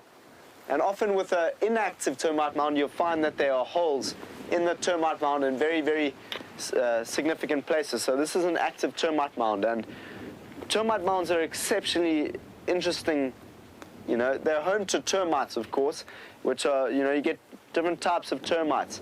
But the one thing that's super interesting is the way in which the fungus-growing termites hold these structures. And these structures, the design aspect of these structures are incredible. The way in which the termites have built the structure is incredible, and I'll tell you why. It's because they are trying to regulate the temperature at around 32 degrees Celsius. So that's incredible. The reason why they're doing that is because below, where the fungus-growing substance at the bottom is, they are trying to regulate that temperature at 32 degrees, and that'll help look after the food. So this is basically a structure like a building where they have their own built-in air conditioning. So our buildings don't have that. We have to go and buy air conditioner and bring it in and then to cool our buildings. But we can really learn from a termite mound the way in which they regulated it at 32 degrees Celsius. That is a lot more efficient, it's a lot more sustainable, and it's better for our environment. And it's actually been copied and replicated in Harare with a building. It's called the East Gate Building. So hashtag SafariLIVE and tell us something interesting about building, structure, if you're interested in biomimicry and the way in which we might be able to learn about different other structures within our human-built environment. So that's an incredible little bit of innovation, and we can see that, you know, we can just walk outside our door to understand that the genius of the natural world can help us become sustainable and more efficient in our own lives. So I'm just going to start the car.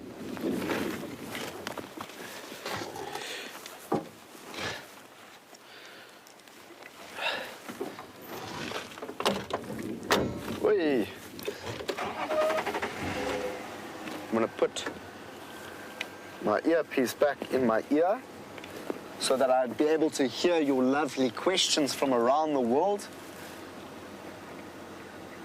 Welcome back, everyone.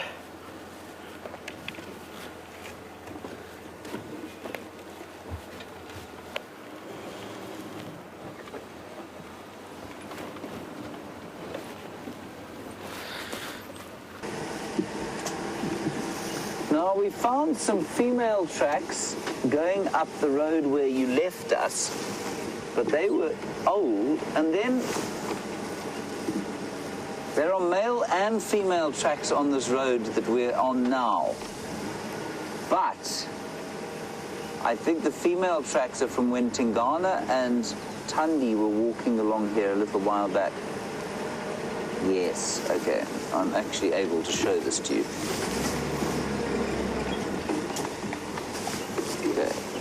Here. This is what I think's going on. I am struggling, I must say, to interpret what is exactly what's happening.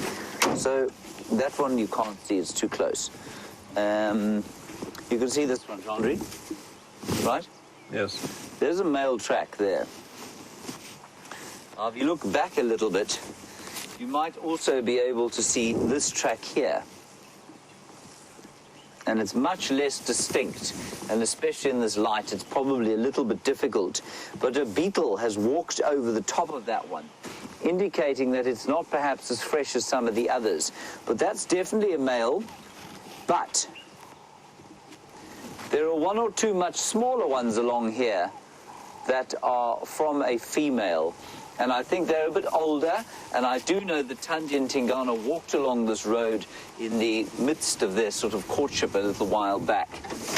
But I think that he's come along here too last night. I think he's headed to the water, he's had a drink. We did check where he was.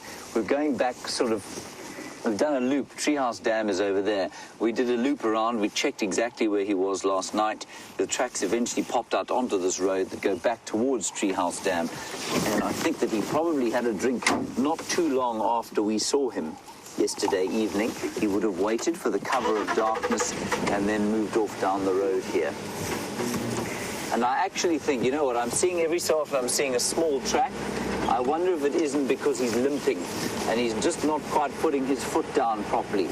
And that might be why we're seeing a smaller track that sometimes looks like it's a female. Definitely some female tracks further up the way there, but this is definitely a male. So this is definitely Tingana coming down here probably last night. Now, let's keep an eye out in the trees. Maybe he got lucky and killed something. Let's also keep an eye out in the undergrowth here, just for that subtle golden yellow sheen with a little bit of black spotting.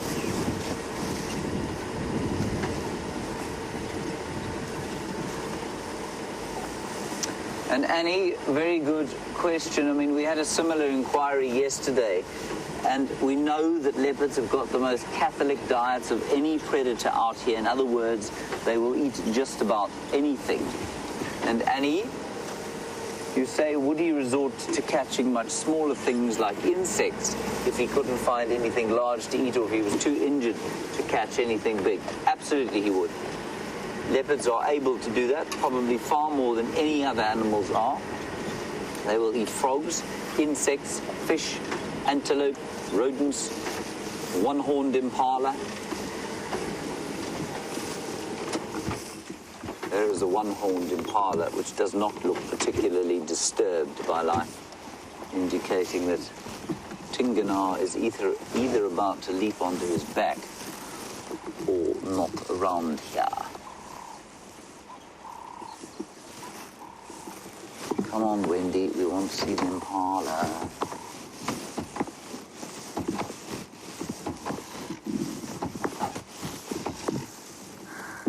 No, not going to work, is it, Jeandre? Oh, there we go. That's not Nelson. Nelson, I fear me, has met his end. I haven't seen him for a long time. And he, of course, is the one-horned, one-eyed impala. Come on, Wendy. There we go.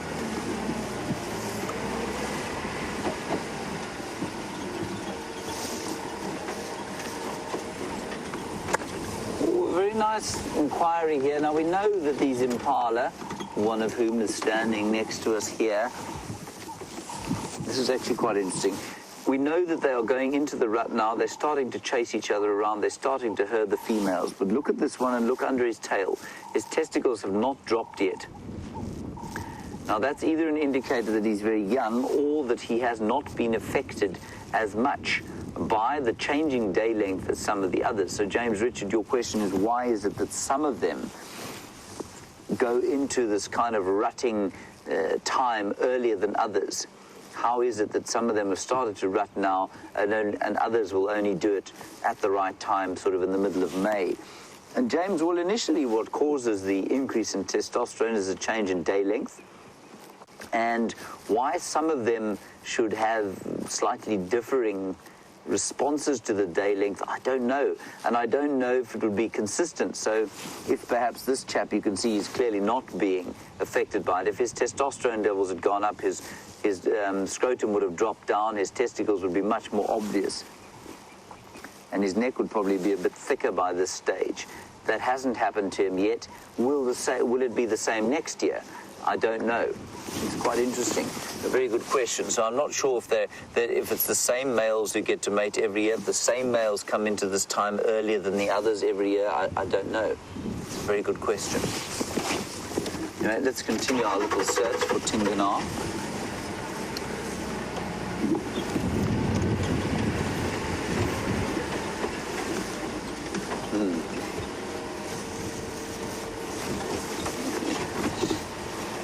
And there is a lot of rutting that goes on around here. And of course, we know that in the mammal kingdom, nothing creates fightings amongst men more than women and females.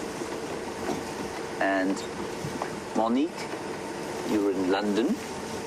There is a virtual starling. Just over there, Jeandre, if you don't mind. Sorry. Okay. That's called throwing the cameraman under the bus. Sorry about that.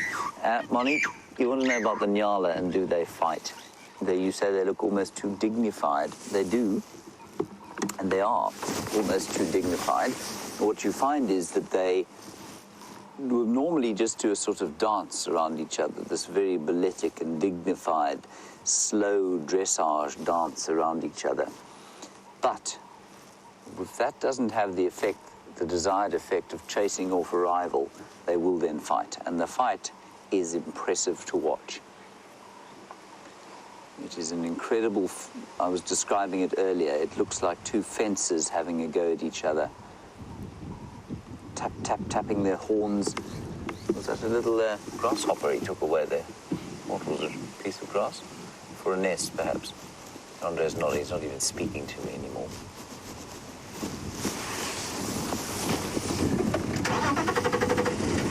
Let's drive down this road, see if we can't spot the male leopard. So, Monique, yes, they do fight. And I can never remember the term.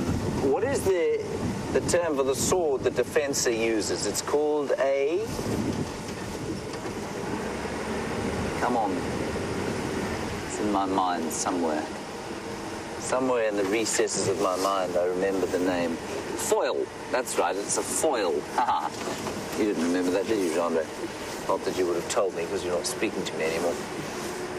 But, so if you watch a nyala fighting, it looks like two fences with rapidly moving foils, tap, tap, tap, tap, tap, tap, tapping against each other, and then eventually they'll find a gap and they'll charge in and they bash heads and lock together. It's a vicious and astounding and very kind of moving thing to see, Moni.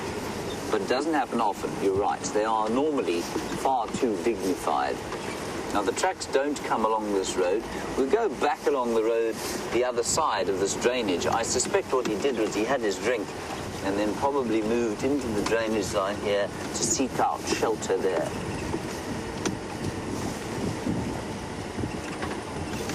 You can see that what I thought was breaking, I thought the cloud was going to disappear. Well, it hasn't really. It's kind of come over again. The wind has dropped slightly, but not as much as we'd have liked it to. Jeandre, you haven't seen a leopard, have you? You will click at least. I know you're not talking to me, but you will at least click or wave. And I always struggle to say this Twitter handle without having a bit of a laugh.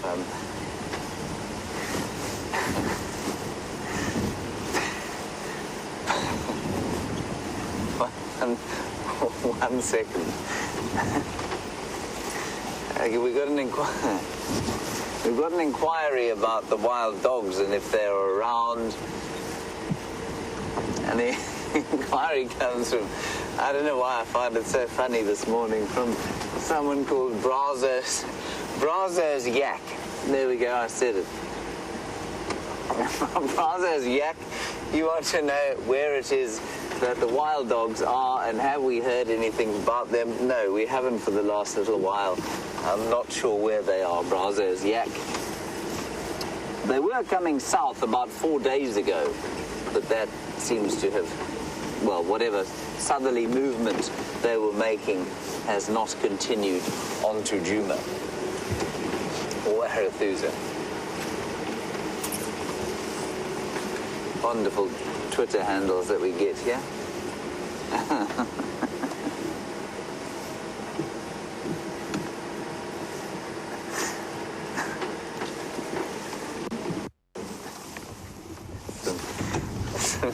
Nyala there. Trying to put the camera on the nyala. We've got another question from someone called James's Hat.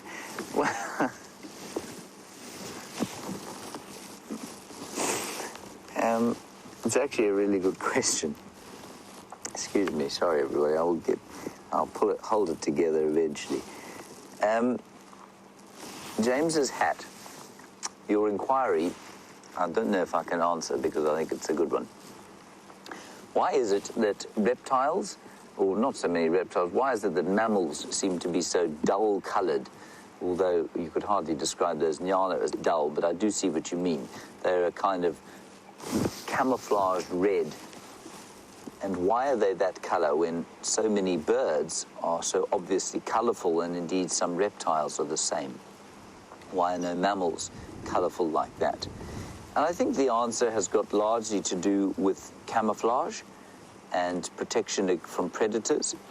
I think you find that birds that are brightly coloured are perhaps not as badly affected by the potential of being attacked by predators as would an obviously coloured mammal. Now, why would that be the case? Why is it that a lilac-breasted roller with its 7 different wonderful colours would be slightly less likely to be eaten by, say, a nyala, by a ground-based predator? Such a good question, and I don't know. I think that you'll find, I mean, it's easy to tell why it would be easier for a ground-based predator to catch something like a nyala if it was the colour of lilac and blue. But why on earth would it be better for a bird to be coloured? I suspect it's got something to do with the fact that a bird is able to fly. It's easier, it can protect itself better. I suspect it's also got to do with the fact that many of the bird's predators are actually, they're not colorblind, so they can see color anyway. That color that you can see there to a lion very much blends in because they see in shades of green and red, which is, so that will be difficult for a lion to see.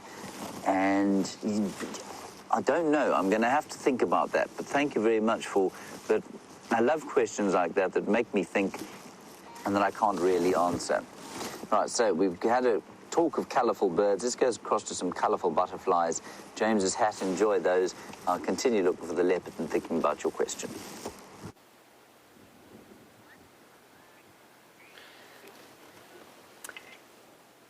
A beautiful butterfly just next to my car.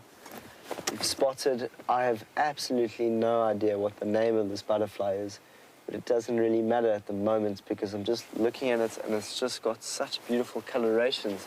I think that it's white as it opens its wings. Hopefully it'll open its wings again, but it really is a magnificent butterfly. And if anyone knows the name of this butterfly, please will you hashtag SafariLIVE and inform me on the name of this butterfly, because I'm really not too sure. Me and Bryan are a little bit baffled by the name of this butterfly, but it really is beautiful. And Brent here, Smith, is really, really good with his butterflies, so I'm going to try and remember. I'm taking a picture of it, and I'll see if Brent knows it, if no one else knows it. He's a big fan of the butterfly, and I am too. Well, I'm wanting to. I love butterflies, birds. Butterfly and birds definitely are something that I'm going to be taking a big liking to with SafariLIVE. Wow. Hopefully it'll fly off in just a little bit and we can get a really great sighting of this butterfly. Just while we're chatting about it, well, while we were sitting with the male nyala earlier, I don't know if everyone was there with us or have just joined us now, but we sat with a male nyala earlier, and I've just been told, well, I heard that James was with a female, which is incredible. I'm so glad everyone got to see the difference between the male and the female. But coming back to the butterfly, wow, you can see that white stripe, quite significant.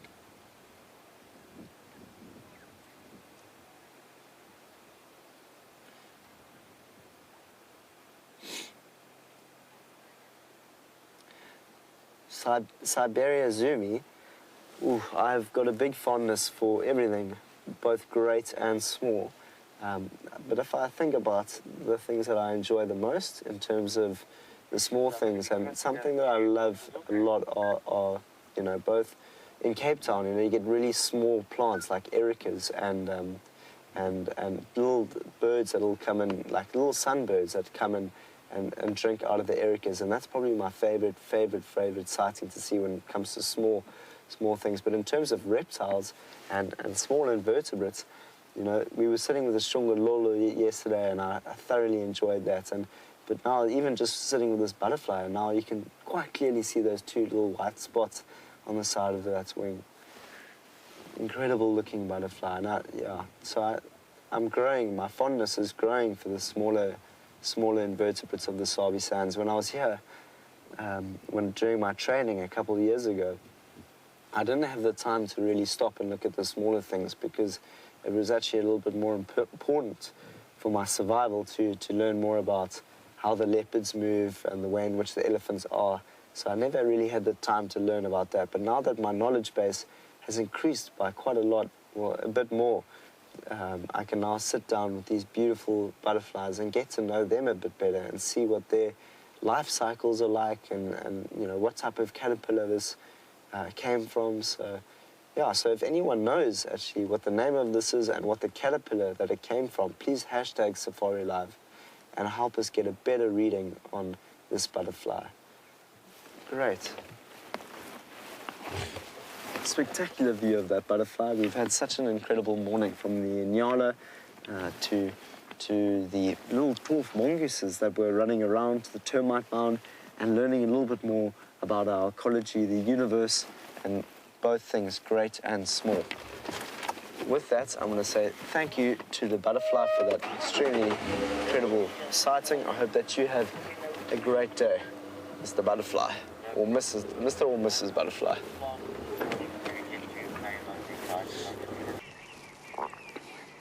So I've just come down sort of towards this drainage line here to see if I couldn't find any further tracks. There were 1 or 2 tracks along the road, quite indistinct, which indicates to me that they've had a whole night of the wind blowing over them. So unless he's gone to ground pretty close to where we last saw him, which I think is unlikely, that was the door closing, I think it's unlikely given that he has walked down here, and obviously walked down here quite soon after we last saw him. Anyway, while I was doing that, I saw these beautiful white flowers, and I wanted to pick one for you, but I'm not going to because there aren't many of them. Sorry, Jeandre, he's now pulling a face. But I'm going to smell one. Oh, it is the most wonderful smell, sort of a subtle jasmine-y type smell.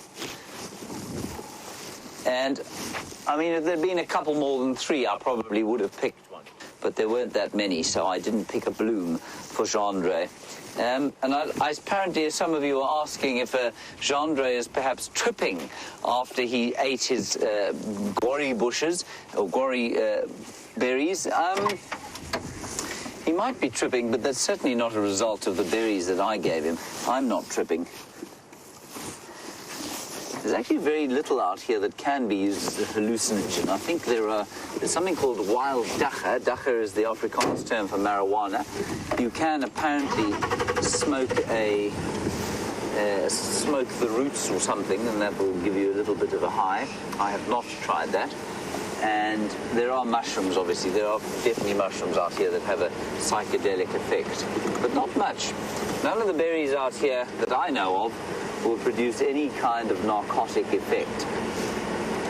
Jeandre's genetics, faulty as they are what give him the slightly narcotic effect that is his general demeanor. Now, the next place to check for tracks will be this junction where we are now. And I don't see any, to be honest. So let's say we did come down that road. I didn't see any tracks when we first came down it. So maybe he headed up in here. I don't know. We haven't got too much left of the drive. So we will... Oh, there he is. He's on the road going up here. Okay. We'll just drive up here, see if we can't spot him. Tracking a leopard in these conditions is not easy at all. So there is a huge amount of blind luck involved. So if we find him, we will be lucky, but at least we know we're in the general vicinity. And we also know that he's moving, and that's great, because that means he's probably not quite as badly injured as we thought he was. Jeandre, look over there quick. Thank you. I just wanted to change my hat, everyone, and I didn't want Jeandre to show you my bald spot.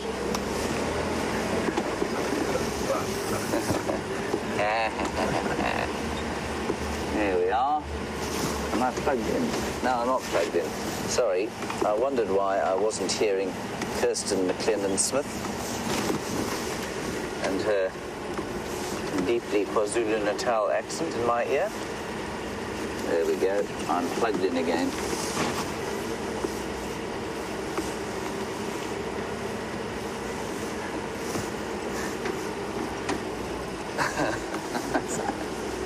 And people are making this stuff up.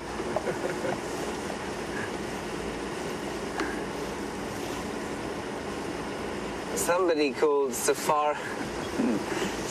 Safari Cheesecake has just asked a question, and it's a good one. The Twitter handle is wonderful. Thank you. Keep them coming. They really do amuse me profoundly. I'm going to go down. Am I? No, I'm not. I'm going to keep going up this road. Safari Cheesecake. You want to know about keystone species and whether there are any plants that could be described as keystone species. Well, let's just quickly go back for those who perhaps are unfamiliar with the term keystone species. A keystone species is basically a species that, if you were to remove it, would create a collapse of the ecosystem or create a really profound change in the ecosystem. And it's difficult to describe. I mean, it's kind of a continuum, so it's not always obvious what would be a keystone species. There might be a bacteria out here that if you were to remove it from the system would completely collapse it. Elephants are an obvious example, and Safari Cheesecake, you used elephants as an example. If the elephants were not in this area at all, the vegetation would change profoundly. I think it would get a lot thicker. Certainly the trees may get a lot taller, and there would be more tall trees that wouldn't, because the trees wouldn't get pushed over by elephants. I think you could describe human beings as a keystone species, but Safari Cheesecake, your question is an interesting one in that, are there any plants that could be described as keystone species? And I'm going to say, not obviously.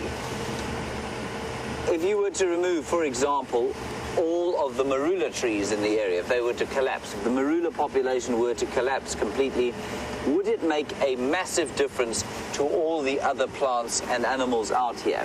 Well, no, I don't think it would. There aren't any animals that, well, I'm sure there's the odd specialized insect that eats only marulas, but there are certainly no browsing antelope or browsing large herbivores that I know of that only eat marulas. Would it affect the elephants? Yes, I mean, they do enjoy the fruit and they do get a huge amount of nutrition from the fruit during the course of the summer months, but would it cause some kind of collapse in the population? No, they just substitute it with something else in the diet. So I'm not sure that there are any plants out here that could be described as keystone species. Maybe you could describe some of the fig trees as keystone species in that were they to disappear, then the associated wasp species that cannot survive without them would also disappear. But when we talk about a keystone species, it basically does mean a species that affects the entire ecosystem. So elephants, an obvious one. Lions would make a difference. Human beings would make a difference. Were you to remove the termites, but you remember now, termites are not only one species. Termites are many hundreds of different species. Were you to remove the fungus, the termite, the mound-growing Macrotermes natalensis? Yes, I would say they are a keystone species. That would change the ecosystem profoundly. Wonderful question, that. Thank you. It's a really good one. I still haven't come up with any decent answer for James's hat's question about why it is that no mammals are brightly colored like birds. Safe to say that I think it's probably got everything to do with predation. So we're going to look around here, see if we can't find further tracks of an elephant. Before we do that, I'm going to move this rock. And I'll tell you why I'm going to move this rock. This rock, as many of you know, most of you know now because you've heard it a few times, was placed here by elephants. Elephants like to play with rocks sometimes, but every time I come past it, I'm tempted to retell you the story that Jamie told you some time back. So I'm just going to move it quickly out of the way. It is not a light rock.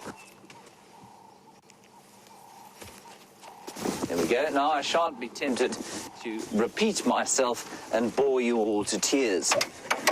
I'm seeing stars, Jeandre. It's very pretty.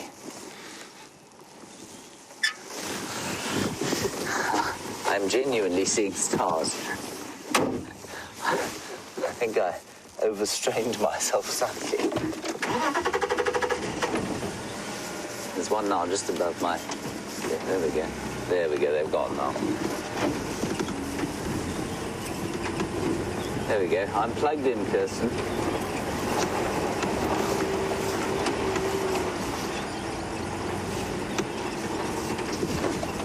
That's a very bizarre feeling. I think it happens when the blood pressure drops.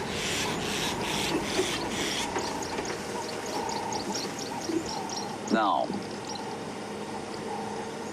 those birds were very cross about something. There's a predator in here, a snake perhaps.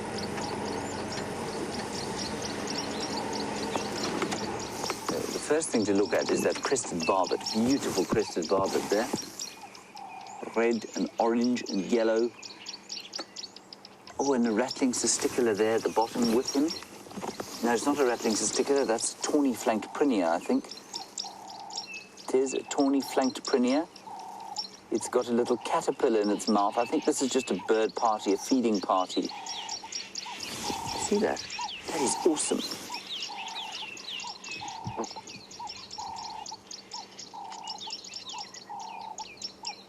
Oh, that's fantastic. It's just beating that caterpillar to death, probably knocking off or breaking up the exoskeleton, which will make it easier to digest.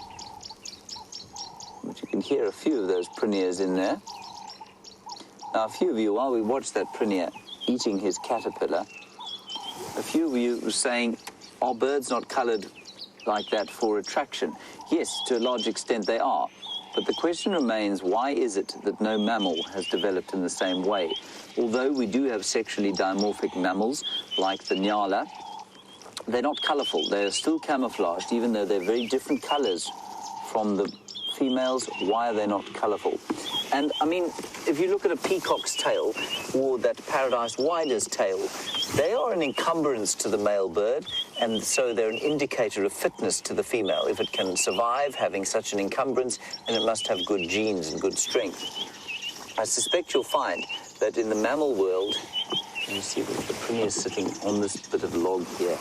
In the mammal world, everyone, that's wonderful. In the mammal world, what you find is that that kind of encumbrance, that kind of obvious coloration that would make you more obvious to predators would be impossible to maintain. You'd just be eaten. So I think because possibly the predatory pressure is greater on the mammals, they have not evolved that kind of coloration. That would be my guess. Very nice. Thank you for that. Let's head across to Sam. He's got some more colourful things to show you. And I saw what they were looking at. We live. Hello, everyone. Here we are. I've got a big bottle of water, as you can see, and I've got lots of cords hanging out of me, which is not very good. So I'm just going to put those in my pockets. Water, electricity is never a good thing to put together. But you know what's good to put together? It's water and a beautiful flower. So I'm gonna over here, we have a beautiful flower, and it's called the devil's thorn. If I'm mistaken, it should be the devil's thorn. I'm just gonna break off a little piece here.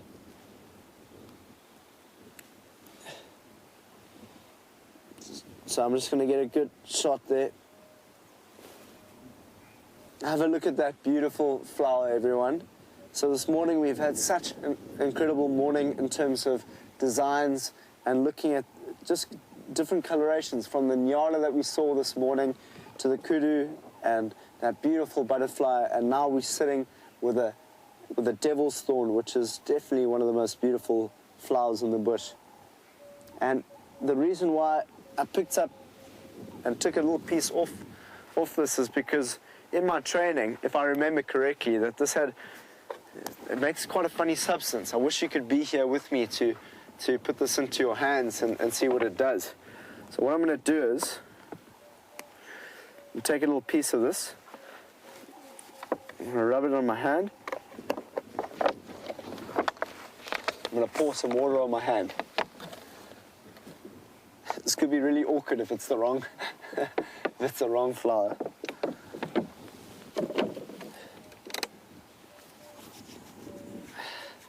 It's the right flower, everyone. Fantastic news.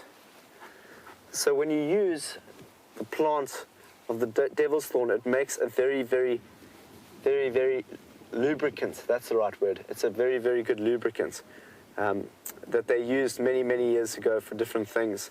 And so it just came into my memory, and I wish you could be here and I could rub it into your hands and you could feel this lubrication, It's really, very significant. It's really nice on the hands as well. I almost want to do it again, but I'm not going to kill all the plants just so that I could have lubricants all over my hand. So that was the devil thorn. Very, very beautiful flower with a lubricant part of it. And with that, I'm going to get back in my vehicle with a big bottle of water, and we're going to carry on. You know what we haven't seen a lot of this morning is the different types of bird species. And I know the viewers, well, you out there would like to be seeing more birds and helping me get this bird list together, because it definitely needs to grow a little bit more, and so I can build my knowledge of the bush a bit better.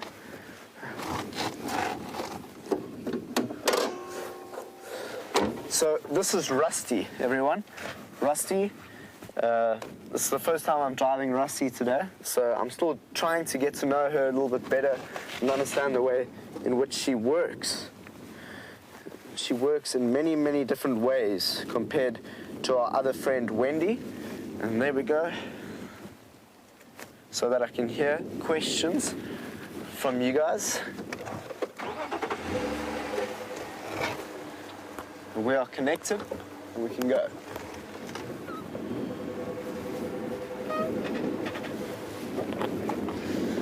Awesome. That was a beautiful devil thorn that we've just found. First time I've seen the devil. Ooh, aren't we lucky?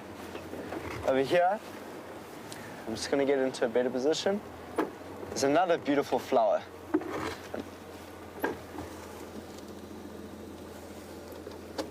This one, I know what it is, but I think it would be, I think it is a foxglove. It's a foxglove. It's very similar looking to the wild sesame, but that's the foxglove. And you often find that in England. So where I was living in England last year, there were quite a few foxgloves that I would find in some of the gardens in England, and they are beautiful, aren't they? Very, very beautiful flowers, hey? It's incredible. I think, you know, they've also got a very, very nice smell to it. So I wish I get out. They have a really, really, really nice smell. So when you do come to the Sabi Sands one day, take the time to get your hands nice and lubricant on the devil's thorn, smell the foxglove, and take a big breath of fresh oxygen here in the Sabi Sands. The Sabi Sands, if I'm just saying the Sabi Sands all the time, is 60,000 hectare property just next to the Kruger National Park. We are traversing on Djuma, which is around 1,000 hectares, and I worked many years ago. Ooh, hornbill. We can add that to our list. Yes.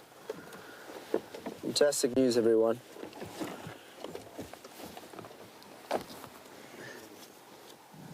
Okay, so that is a yellow-billed hornbill. Actually thought that we had that, but we don't have that. Maybe we had it and I didn't write it down. Silly me. Shouldn't be making mistakes out here with our bird book, but I'm just going to write it down quickly. Let's have a look at what he's doing. See that significant yellow bill, and this cousin is the red-billed, very, very, very similar looking. And we also get the grey hornbill, which I always remember sounds like a crying baby when I hear its call. That's how I used to remember the sound of the grey hornbill. So we've seen the yellow, and hopefully in our morning, we haven't got much time left, but maybe we can see the red-billed. But I'm just going to write down red-bill, yellow-billed, hornbill. Here we go, everyone. Sorted. You'll often find the hornbill feeding on butterflies. We actually saw that this morning, hey Bryan? We saw a beautiful sighting of a hornbill catch a butterfly in the air and eat it. So yes, butterflies are beautiful, but they also provide an important source of food to many of the birds in the bush here.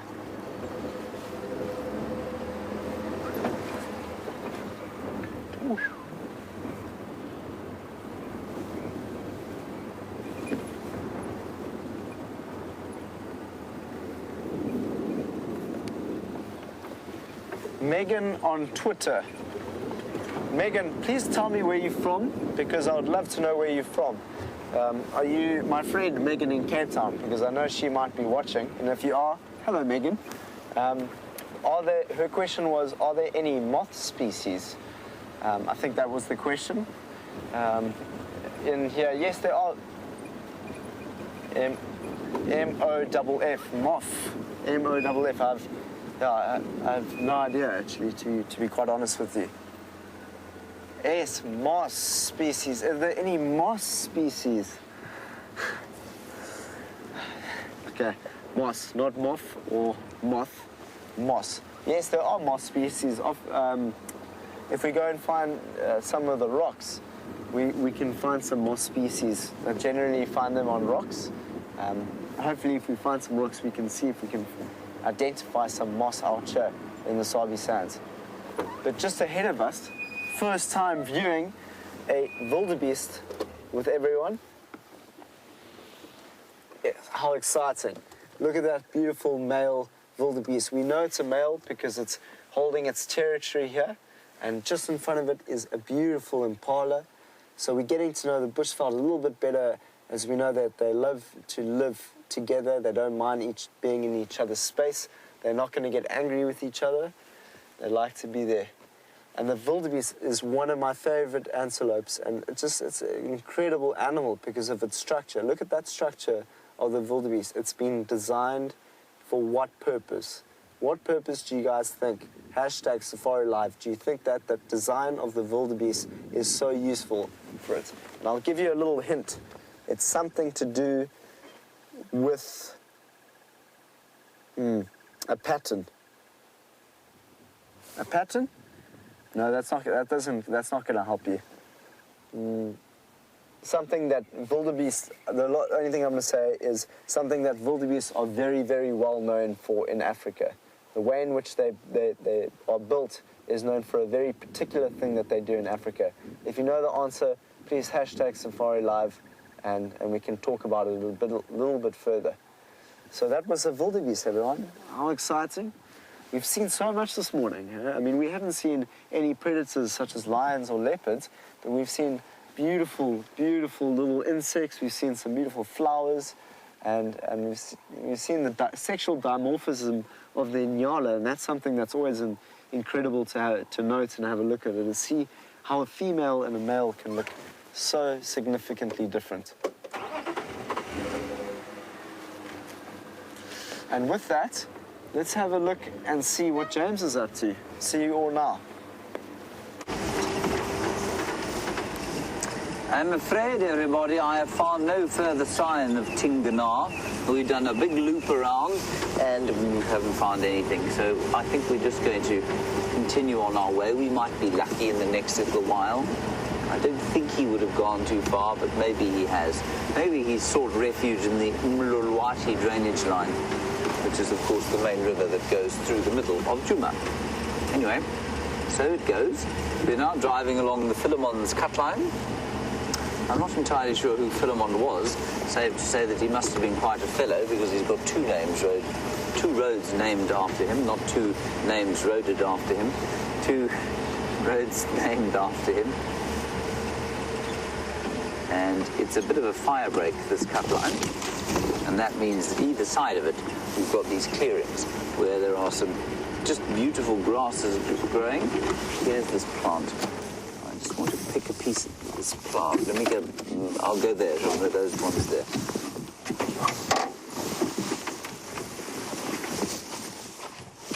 Now, the thing about this plant is that it smells vile. It smells like diesel.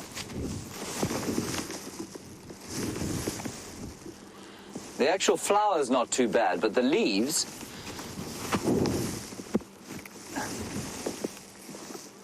Ugh. That's really unpleasant. Try that. Smell that, everybody. Take a deep breath. What do you think it tastes like? Smells like. Don't eat it, please. You will eat anything, I know. Diesel? Brent's feet. Brent's feet.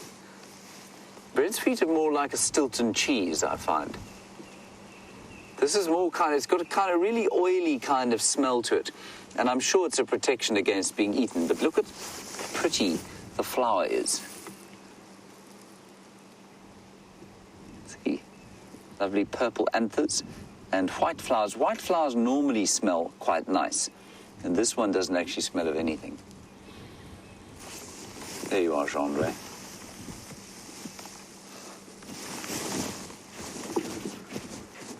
and I don't know what it's called. I've never managed to find it, and it's all over the place. So I shall have to do a little bit more research. Maybe Judy H is watching. Judy H, you are my resident flower genius, and I wonder if you know what that is. Smells like diesel, very pretty flower. And I know you were watching earlier, so if you do know what that is, please let me know. I will endeavour to find it in a flower book a little bit later on. We're just going to look over to the east there into that sort of cloudy sky and show you that this front is not lifted yet, but it is still very pretty. I think next week we're going to have some fairly nice, the best kind of weather you can have out here, this autumnal, warm, but not too hot, still days with deep blue skies. I think we're going to have some of that next week. Well done, Jeandre. That was a difficult sighting for you.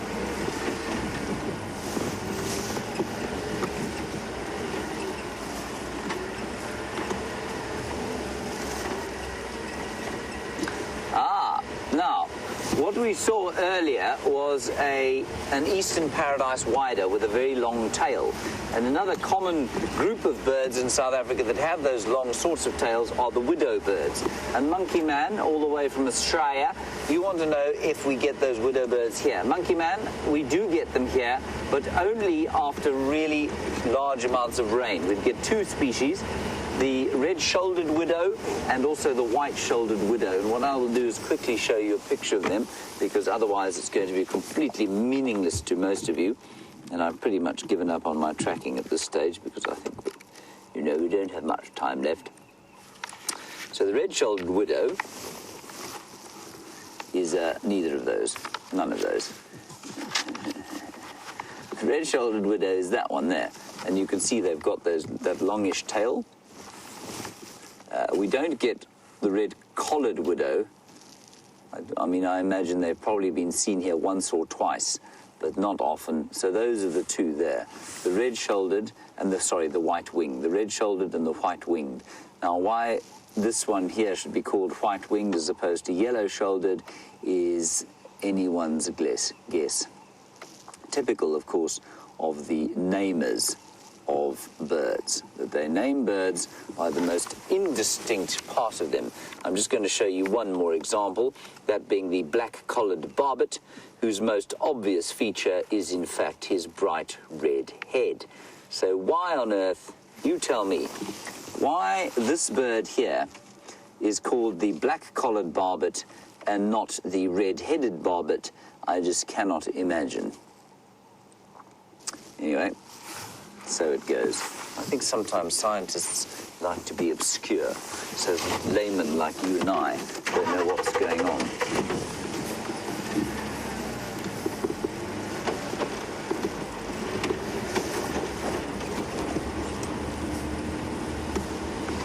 So just a few minutes left of the drive. We'll drive along here and see what else we can see.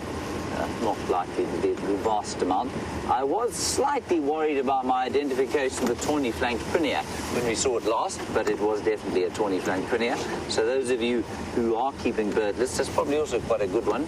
Those of you who've got sort of, I'd say 100 or more birds, then you will not be fine. You probably will have got the tawny flanked prinia, but those of you sitting on under 60 or so, quite likely you haven't got the tawny flanked prinia, and very likely you didn't have the eastern paradise wider that we saw earlier today.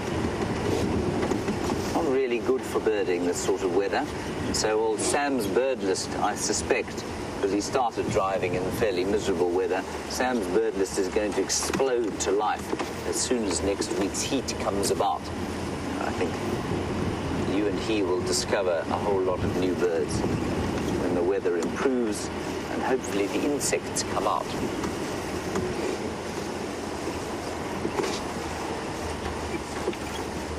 Now this afternoon I expect the weather to be much the same, but...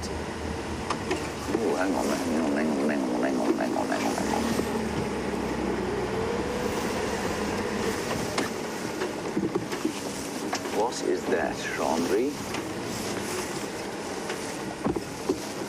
It is a hyena, the tracks of a hyena coming straight out of this block, going down the road. We did follow that hyena a little bit earlier.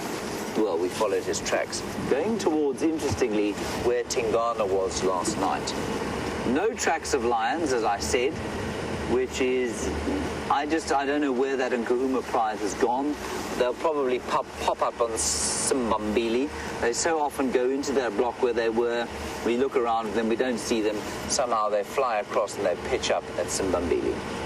Okay, that's it from Jeandre and I this morning. Thank you, Jeandre, for your efforts today. Thank you so much. I'm not sure if he's ever going to talk to me again. Big thank you to Kirsten and Rebecca in the final control. We'll hand you back to Sam, Chevalier, and Bryan for the last little bit of the drive, and we'll see you this afternoon at 3:30. Bye-bye.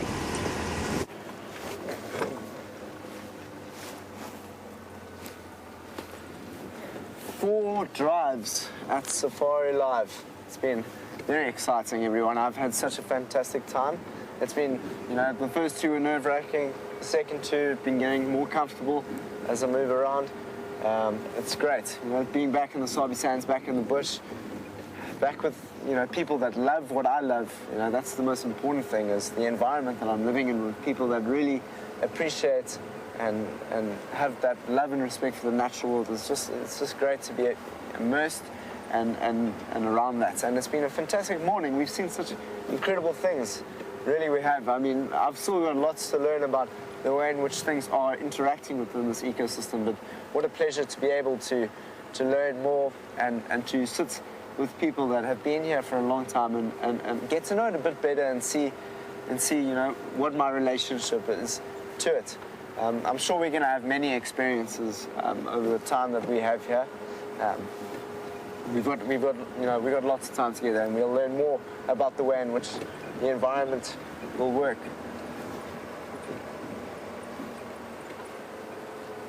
Yo, Aqua.